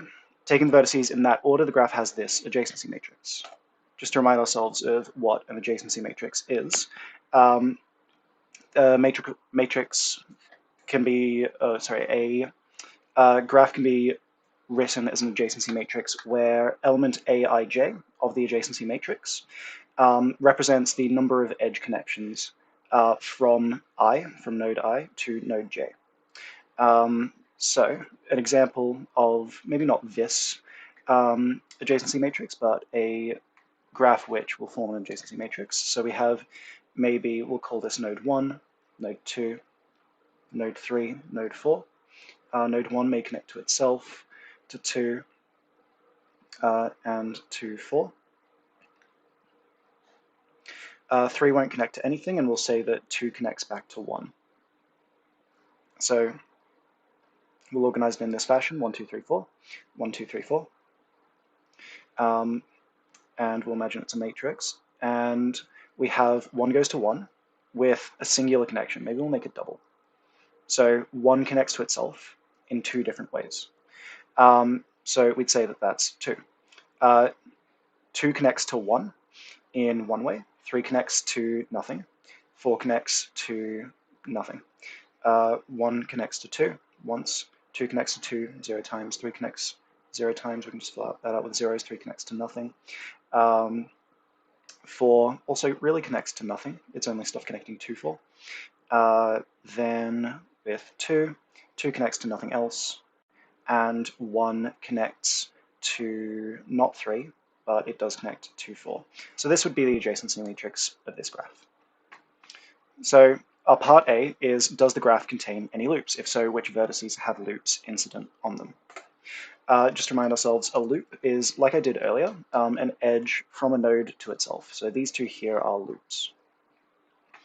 So what we care about is basically finding where something connects to itself. Bringing us back to this example, we can see that that's going to be this main diagonal, because that talks about where, like, 1 connects to 1, 2 connects to 2, 3 connects to 3. Down that just main trace diagonal.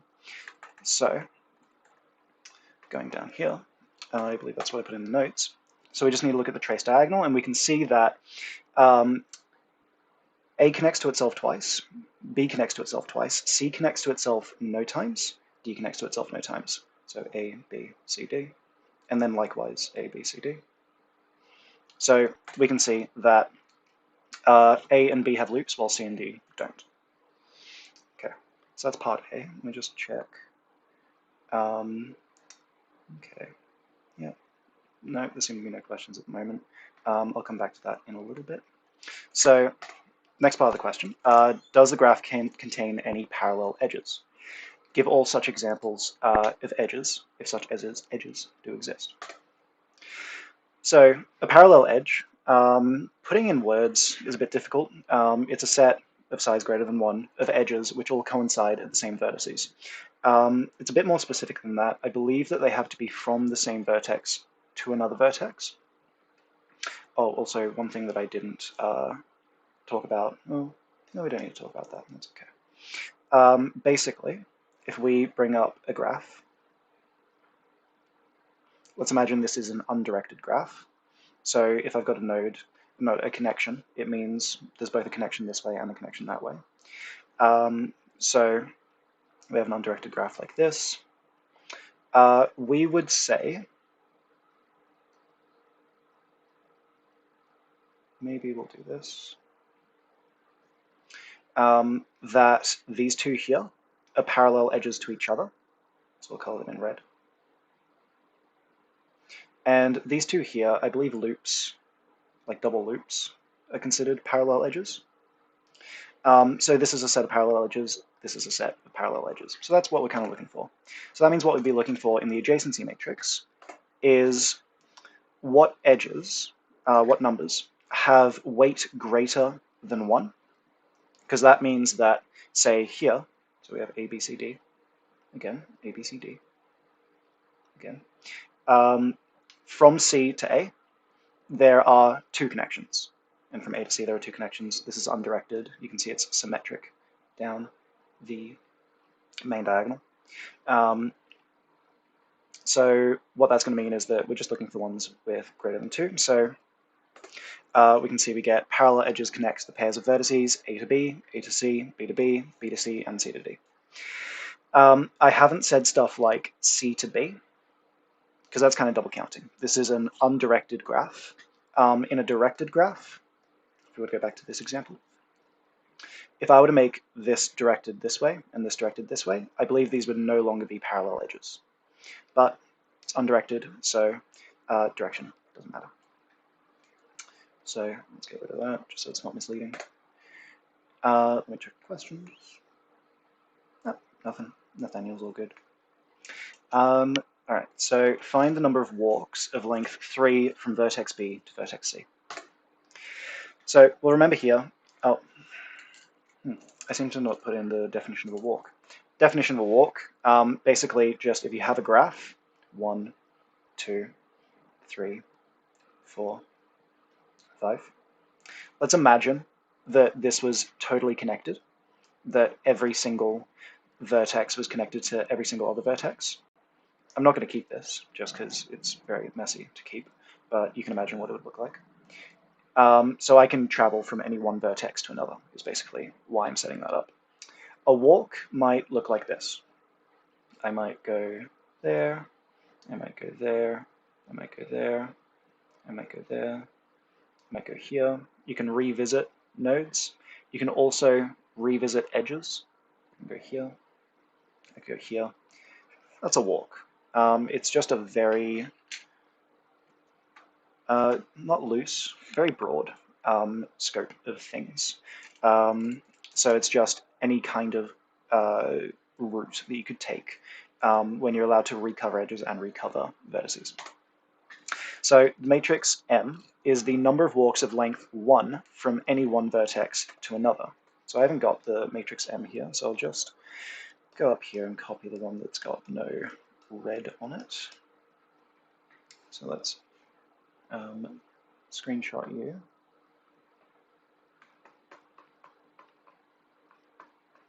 Go down here. So pretty much what this is saying, this matrix, if it's saying a thing, is there are 2 possible walks you could make, A, B, C, D. Say this node here, or no, this element here, says there's 2 possible walks you can make from B to C. What that would look like is like node B would be somewhere, node C would be somewhere, and there are 2 paths there. And you might label this one edge 1, this one edge 2. Taking edge 1 is different from taking edge 2. It might be the same as like taking a different street, getting to the same location kind of idea. So what we can do is we can take the third power of M. So basically multiply M with itself, with itself, with itself. I think I said it 4 times then. The number of length 3 walks from any one vertex to another is then the kind of result of that. So if we take M to the 3, this is telling us that there are 24 walks from A to A. There are 10 walks from D to D. There are 32 walks from C to D. Just a nice little thing you can do with adjacency matrices. So that shows us that there are 38 walks from B to C. So you can either look at from C to B, or from B to C. Either way, it's undirected. Again, direction doesn't matter. So both of those are valid to look at. Okay, let me check questions.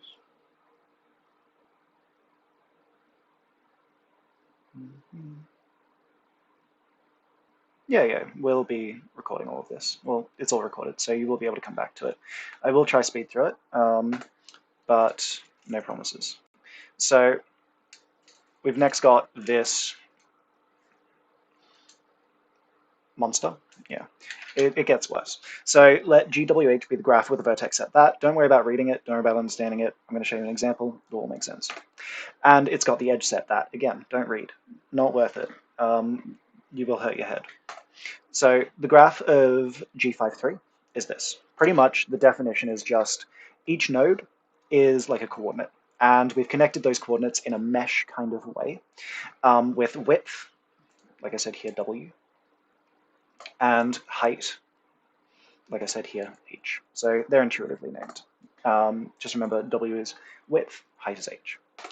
Our first question is to find all of the values of W and H, which GWH has an Euler path or an Euler circuit. Let's remind ourselves of Euler paths and circuits. So an Euler path is a path which covers each edge exactly once. It is a circuit if it starts and ends at the exact same point.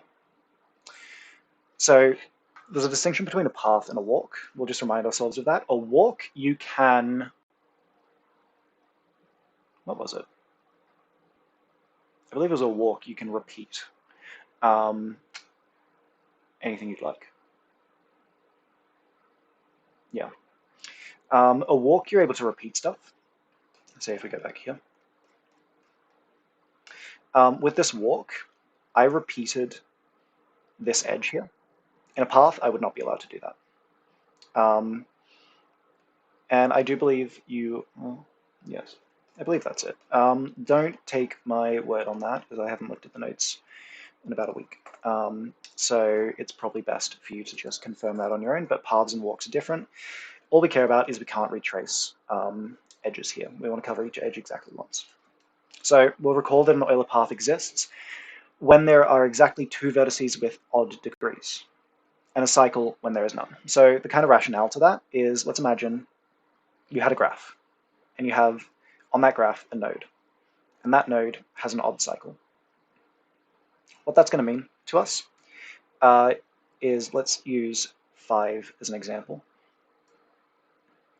Let's imagine you started not at this node. You started at another node. That means eventually you would come in, you would go out, you would then come back in, you would go back out, and you would then come back in. So your kind of end state is inwards, and we have to cover each of these because we're trying to make an Euler path. We have to cover every edge, so all 5 of these edges must be covered.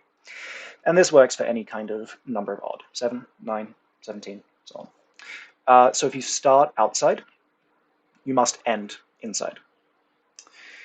If you were to have an odd node,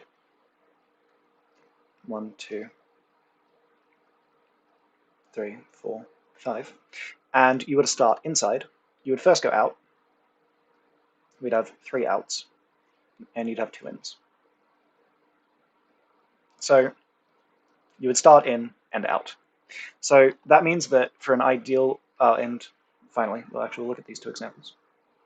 If you have even, 1, 2, 3, 4, 1, 2, 3, 4, you would be out, out, let's say out, out, and then in, in, in, in. So this is one where you're starting outside. You eventually have to go in, then out, then in, then out.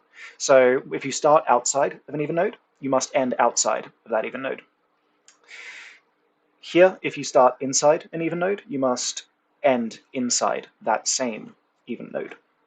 So these 2 here are the condition for an Euler path. One of the odd nodes you must start inside, one of the other odd nodes you must start outside and end inside. So start out, end in, start in, and out. And every other node must be even, because you want to be able to visit every edge, so you don't want to have to end up being inside of this node.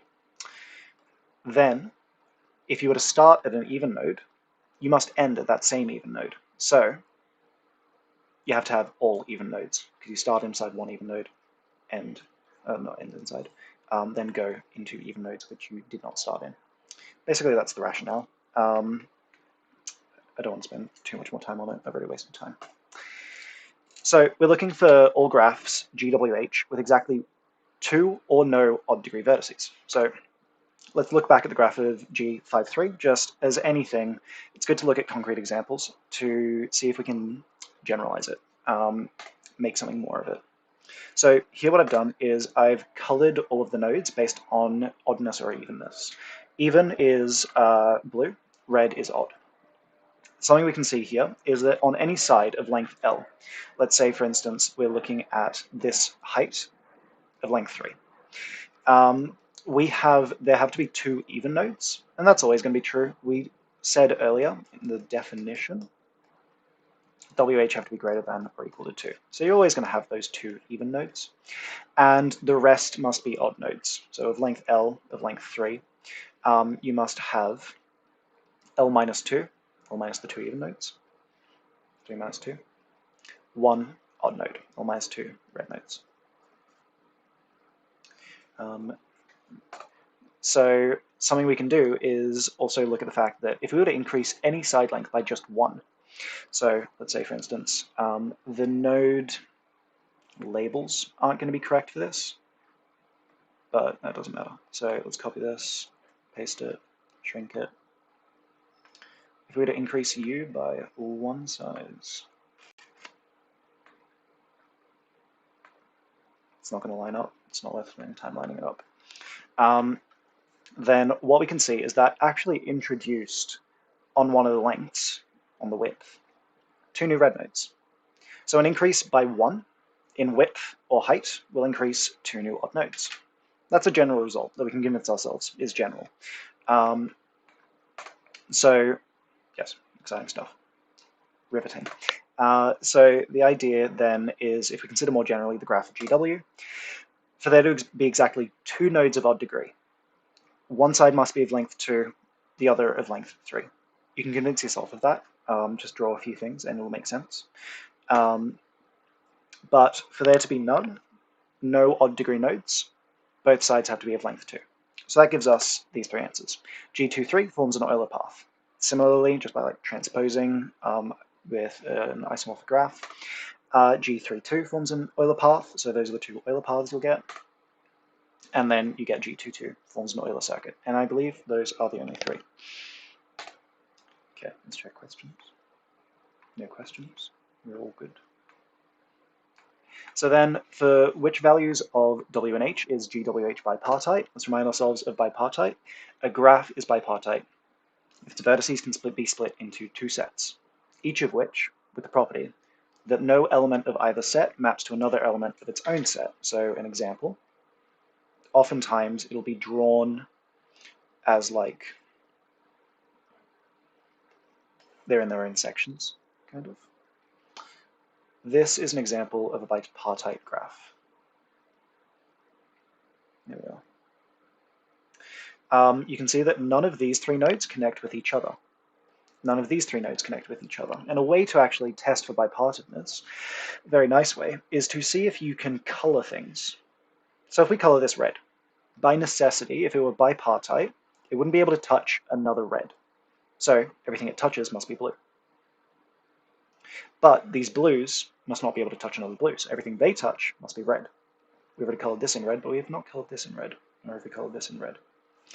And then that gives us that this one must be blue. And we could color that in without having to have one node be red and blue simultaneously. So we're okay. That is bipartite. Let's consider again G53 and work our way along all the points, sorting into color in the way that I did. So we're going to just choose one, color it in blue. Its neighbors must be red. Those neighbors must be blue. Red, blue, red, blue. And there we are. So we know that G53, yeah, I think it's 53, is bipartite. So we're good. We could consider kind of a bit more generally. We can see like this nice alternating pattern leads to no adjacent nodes being of the same color, but we could also extend it. We could always just add a row or a column just by putting in these alternating colors. So this is now isomorphic to the graph of G63. And then maybe we want to add these nodes. This is now isomorphic to the graph G64. Yes, I can do arithmetic. And we can also just very well get rid of nodes. So if we get rid of all of U, we've now got the graph of G43. So we can convince ourselves that GWH is bipartite for any W and H, because we can always do this kind of alternating color pattern. Okay, let's check questions. No questions. We're all good. Now we've got to briefly explain why G95 has no Hamilton circuit. Okay, it's time for tea. Right. So let's remind ourselves of a Hamiltonian circuit. A path, Hamiltonian circuit is a path, which covers every vertex of the graph exactly once, except for the vertex at both endpoints of the path, which is covered twice. So the idea, if we have a graph, let's just imagine this is like nice and simple, it's easy, it's going to be like this. Da, da, da, da, da. An example of a Hamiltonian path might be da, da, da, da. There we've covered every node exactly once. However, a Hamiltonian circuit just adds this extra one. We've covered every node exactly once except for this dude, who we've covered twice. And that's what we're looking for. So what we're going to do is we're going to actually look at the bipartite color representation of G95. So the way that I colored it earlier. Pretty, isn't it? It's not. You don't have to lie. So for Hamiltonian circuit were to exist, that circuit would need to be of length absolute V minus 1. Or, I miscalculated that. That's where the error was. I was looking for where the miscalculation was. So, what was it? This is going to be like 9 times 5. That is 45, right? Yeah, it's got to be. Surely. So, this should be something like 44. As should this. 44. 44. Basically the idea, let me just confirm that this is correct, because I spent a while in the practice version of this screwing this up. So let's imagine that these dudes didn't exist. And let's imagine that these dudes didn't exist. Nor did these dudes. No, we'll keep them. So the idea is if we start here, we have to then maybe go here, then here, then here, then here, then here. No, okay, yeah, we will get rid of these dudes. Then here, and then back here. So you can see you went from blue to red to blue to red to blue to red, back to blue.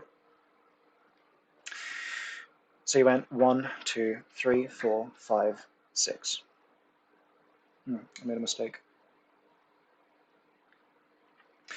Basically what we care about is the fact that there were 6 color changes. So here we care about that there are actually going to be 45 color changes.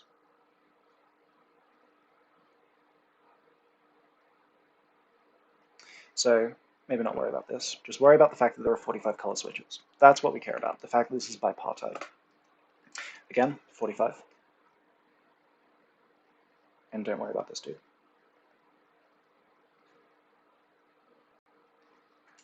So what we can see is if there are 45 color changes, you're going to be starting at blue, then red, blue, red, blue, red, blue, red. At every odd number, you're going to be having a red. At every even number, you're going to be having a blue. But we want the odd number 45 to be back at this blue, which is not possible because at 45 we need to be in a red. So that requires this to be simultaneously blue and red, which it's not. So we have a contradiction. And there is no Hamiltonian circuit. There's not really much of a nice algorithm, I don't think there is, to find whether a Hamiltonian circuit exists or not. I mean, there are some small things that you can do, but this bipartite argument is very strong. You can use that pretty much all the time. So we'll check. No questions. We are all good. Next question, part D. What is the minimum number of edges that can be added to G42 to ensure it is non-planar? So let's remind ourselves of the idea of non-planar. Something is planar if you can draw it without any edges overlapping. This is non-planar in its current representation. However, you can kind of redraw it. You can take this node here, you can scoot him up there. So what we're going to be doing is no,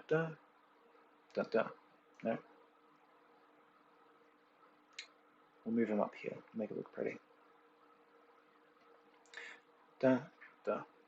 So we still have these connections. Oh, no, it's okay. We can draw it the same. You can just change where the edge is. You could draw this dude around there. Now it's planar.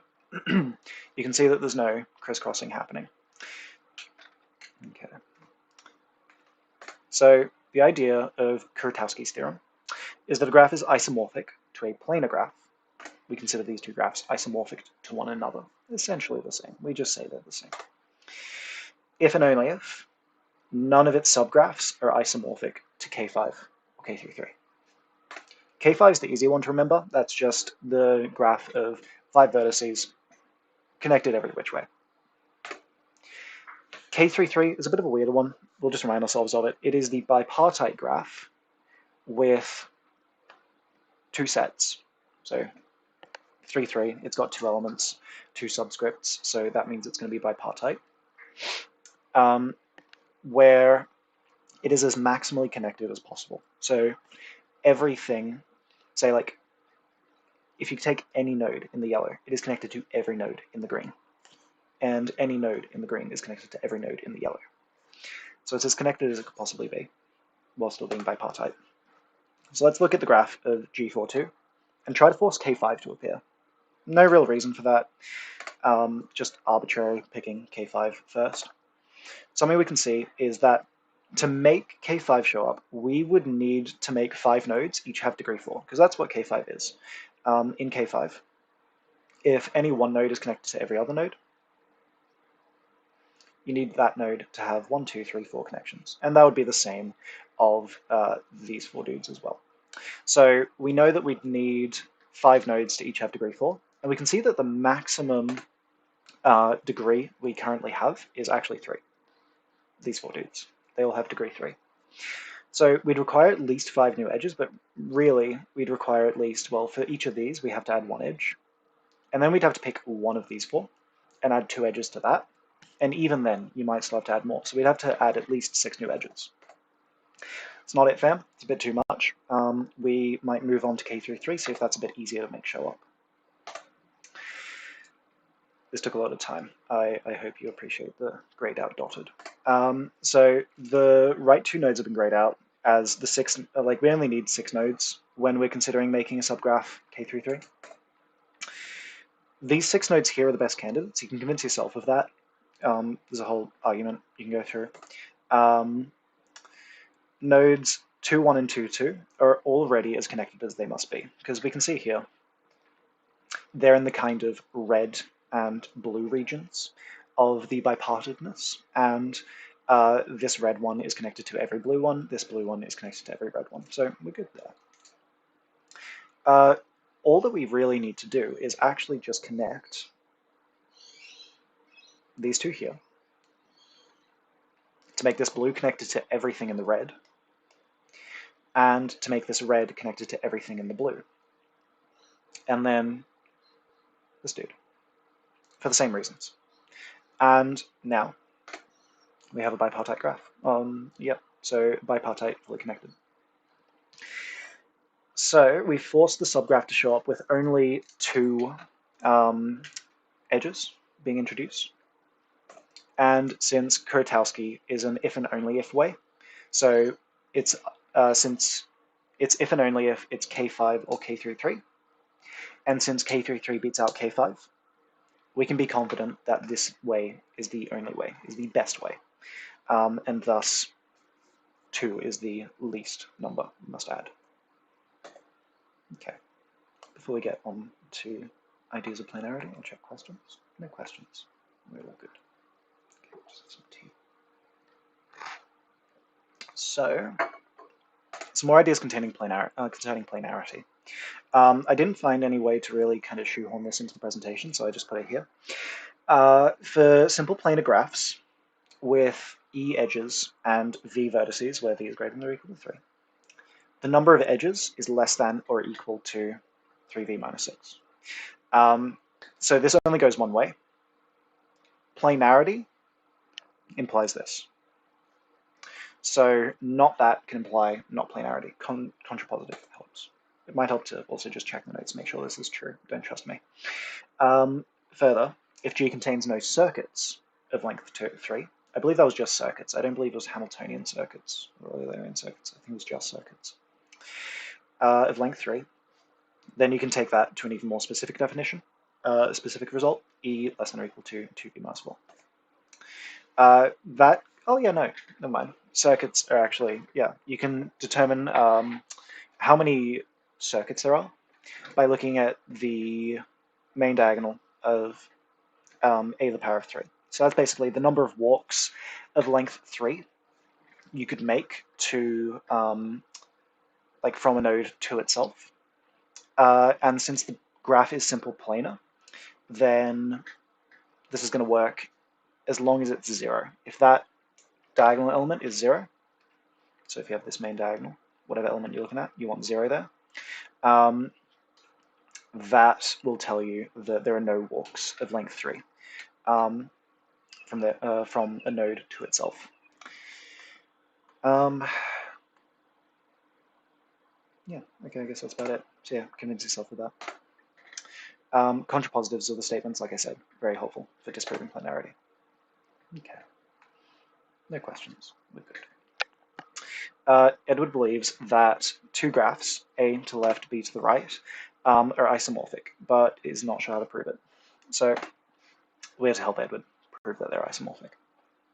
So let's remind ourselves of what it means to be isomorphic. Basically, you can just take a graph, relabel it, draw it basically the same, move it around, all that stuff. So more technically, graphs are isomorphic if there are bijections, V mapping the vertex set of one to the vertex set of another. It has to be a bijection, so it's reversible, so that you can go from one to the other and back. And the same with the edge set. So some invariants between isomorphic graphs are the number of vertices, number of edges, sum of degrees, number of degree n vertices, vertex neighbors, bipartedness, connectedness, existence of Euler circuits, existence of Hamiltonian circuits, etc. Pretty much anything that doesn't require differences in visual representation and in like labeling of things. So it just cares about the connectedness, the connection of everything going on there, how everything's connected. We'll group vertices by degree and then compare those groups. So what I've done here, I've taken these graphs and I grouped them so that blue ones are of degree 4, green ones degree 2, red ones degree 3. So that tells us that A1, A2 relates in some way to B1, B2, B4, A5, A4 to B3, B6, so on and so forth. To determine the exact fashion in which this is true, we'll use one of the other invariants, vertex neighbors, and see that first A1 relates to B1. Reason that is, if you look at A1, you can see A1 as having a blue neighbor, a green neighbor, and a red neighbor, while A2 is going to have a green neighbor, 2 red neighbors, and a blue neighbor. So we can see they're fundamentally different in their connections. And we just have to match those connection types to these ones. So this B1 has connection to a red, 2 greens, and a blue. And we can kind of quite immediately confirm that A1 relates to B1. However, we'll go to B4 and just check. So we have blue. It has 2 reds and a green as its neighbors. And so we can see that A1 relates to B1, A2 relates to B4. Just by going through the same kind of logic with the rest of the reds, the rest of the greens, we get A3 to B2, and so on and so forth, da, da, da, da, da, da. And so we get A is isomorphic to B in this exact fashion. We didn't have to explicitly find the bijections of V and E to prove that the graphs were isomorphic to one another. It's sufficient enough to demonstrate, sufficiently demonstrate what relates to what. So A1 to B1, A2 to B4, so on and so forth. We will check. Questions? No questions. Florence has been trying to analyze the frequency of traffic in their neighborhood. Florence has constructed the weighted graph G below. This took way too long to make. Find the weight of the minimal spanning algorithm. Interesting.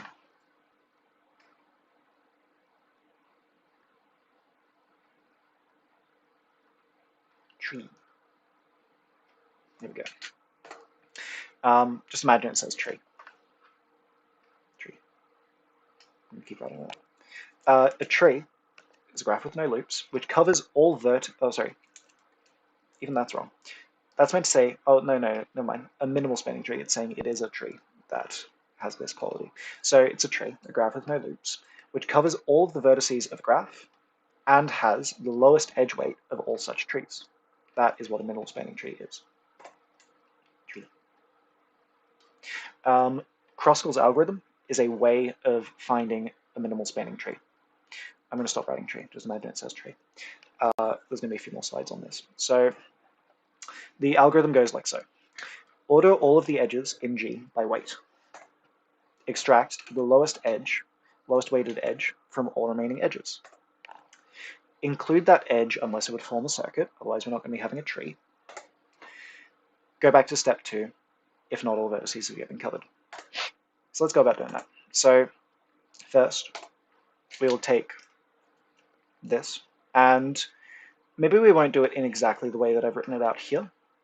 We're going to look at all of the edges of the lowest weight first. So we can see that there's going to be an edge of weight 1, and I believe those are the only 2.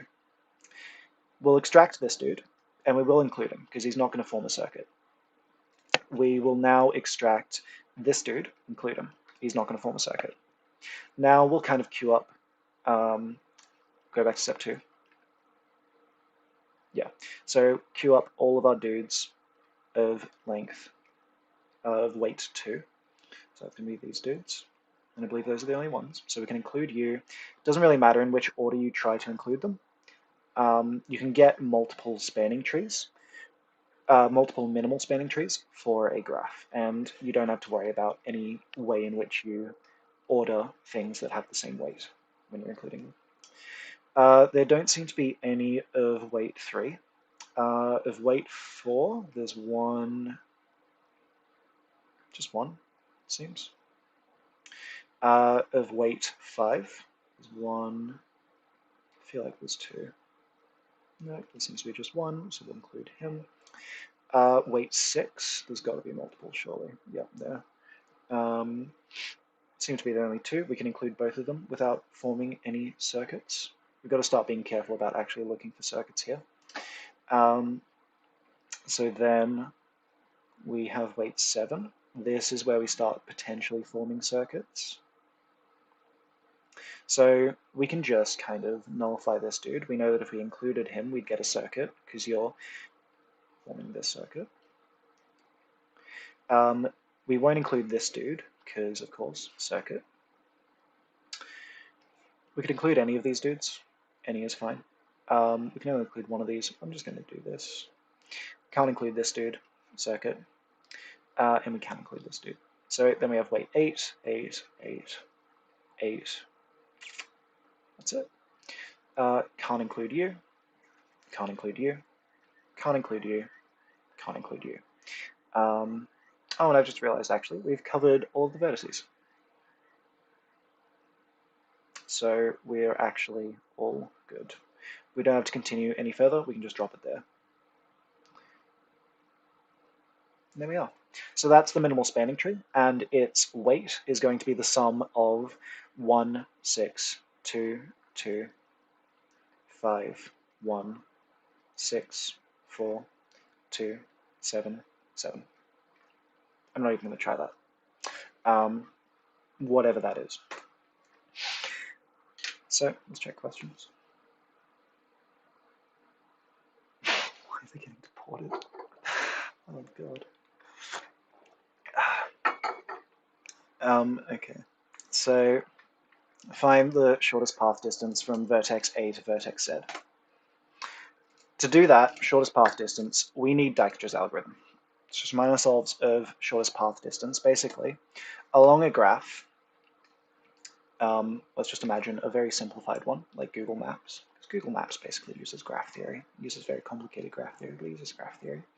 Let's imagine you had one path, you had another path, you have another path. This is 40 minutes. It's 27 minutes. And this is 47 days. Let's say that's the one where you decide to walk. So we know we'd pick 27 because it's the shortest weight. Of course, there are probably a bunch of nodes along there, but we don't really care about those nodes, so it's not going to show us those nodes. It's just going to show us the beginning and end. This would be the shortest path weight from A to B. That's the idea of shortest path distance.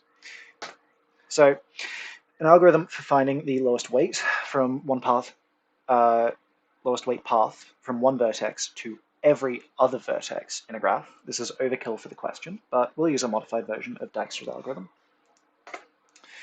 First, this is a very computer science way of doing it. We let V equal A. We enqueue all paths from V to unvisited nodes adjacent to V. It'll make sense in a moment. We dequeue path P, path big P, with the smallest weight out of all of the things in our queue. If P, little p, the end of big P, has been visited, return to step 3. If not, all the vertices have yet been covered, let V equal little p, return to 2. Again, very computer sciencey. We'll actually get to what we do now. So first, we let V equal A. This dude. We enqueue all paths from V, from A, to unvisited nodes adjacent to V. So that's going to be to D, E, and B. So we can see we'd have the path AD being of length 7, path AB of length 7, path AE of length 7. So what we'll do now is dequeue path P, big P, with the smallest weight. We're going to get rid of this dude. AE with 7, and we are going to include it. That's something I didn't actually include in my steps. We need to include it once we dequeue it. So if P, little p, path of the end of big P has been visited, return to 3. Oh, no, okay. So we include it because it hasn't been visited. That's the thing I didn't include. You don't include it if you've already visited B. If not all vertices have been covered, let V equal P, return to 2. Okay, so we enqueue all paths from V, from B, to adjacent unvisited nodes, so to E and to C. So we now have path ABE of length 9, ABC of length 14. I'm going to check the chat in a moment just to see if there are any questions about the way I'm writing this up, but now what we'll do, extract smallest, so AD.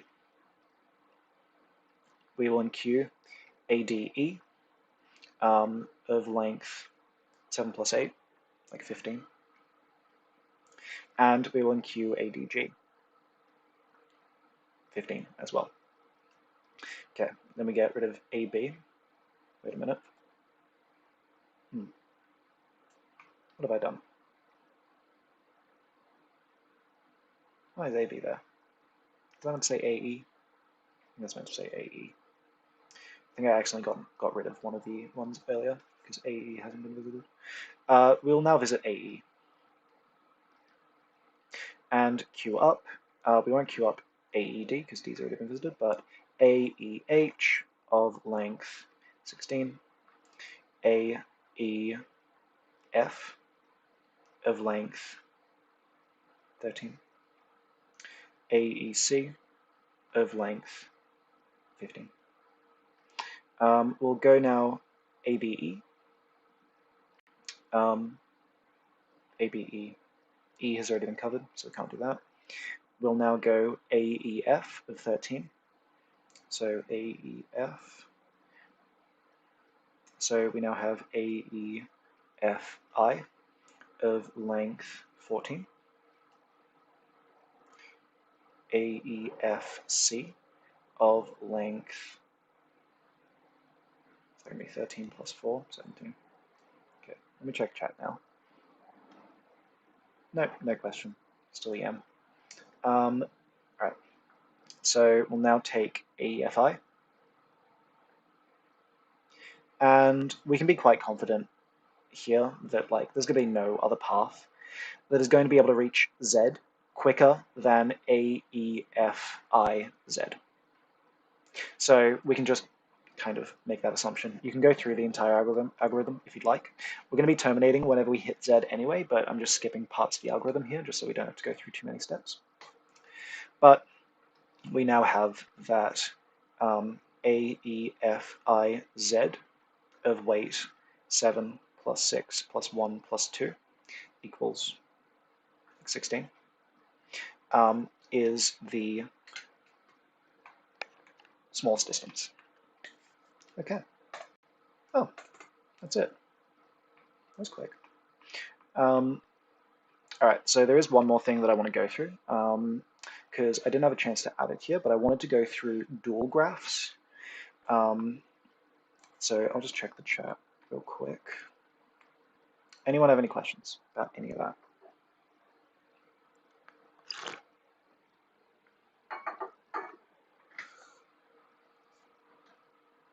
Just hang out here for a few seconds just while I wait to see if anyone does.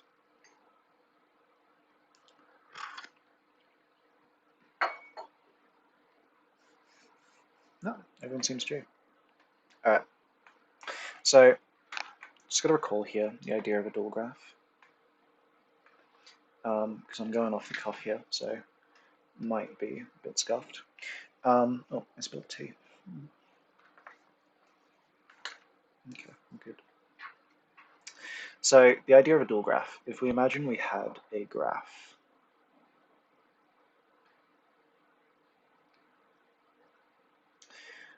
we need this graph to be in planar representation for a dual graph to make sense. So we'll just force this dude to be planar.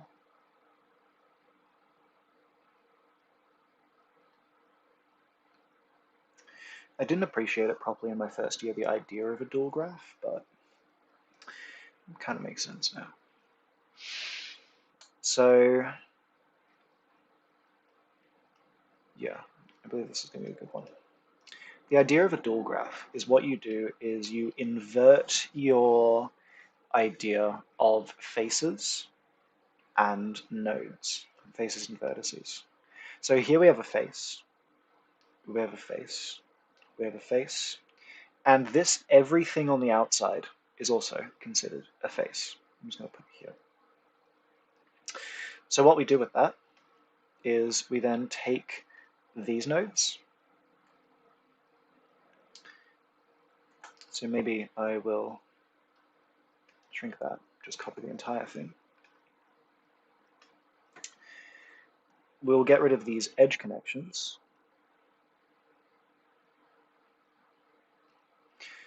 We now want to make these red nodes the vertices, and these black nodes the faces. And we have to connect the red nodes in such a way that each of these black nodes are their own enclosed face. So let's just start trying to do this in a way. And I believe you can have multiple equivalent dual graphs, but let's see what we can do. Maybe we can do that.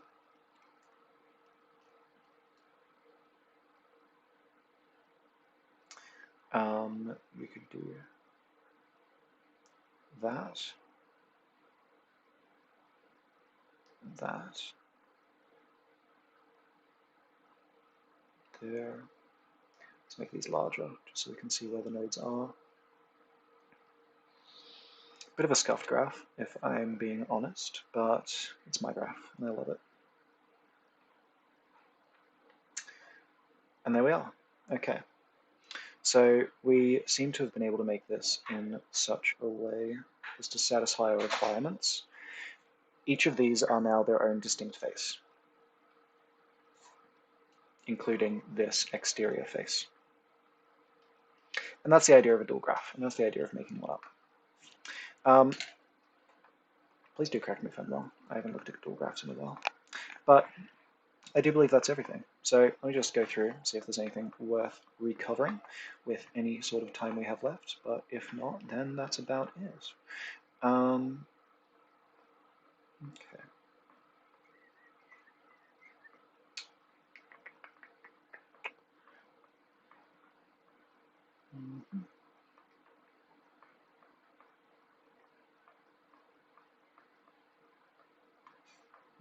It's not looking like there's anything worth it.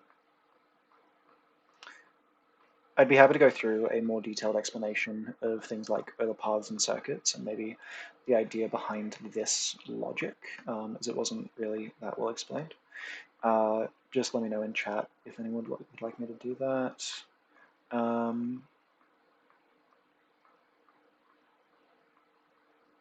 Maybe adjacency matrices, if anyone would like me to go through that again.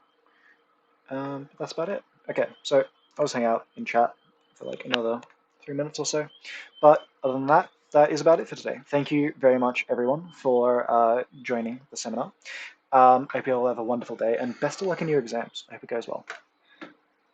Okay.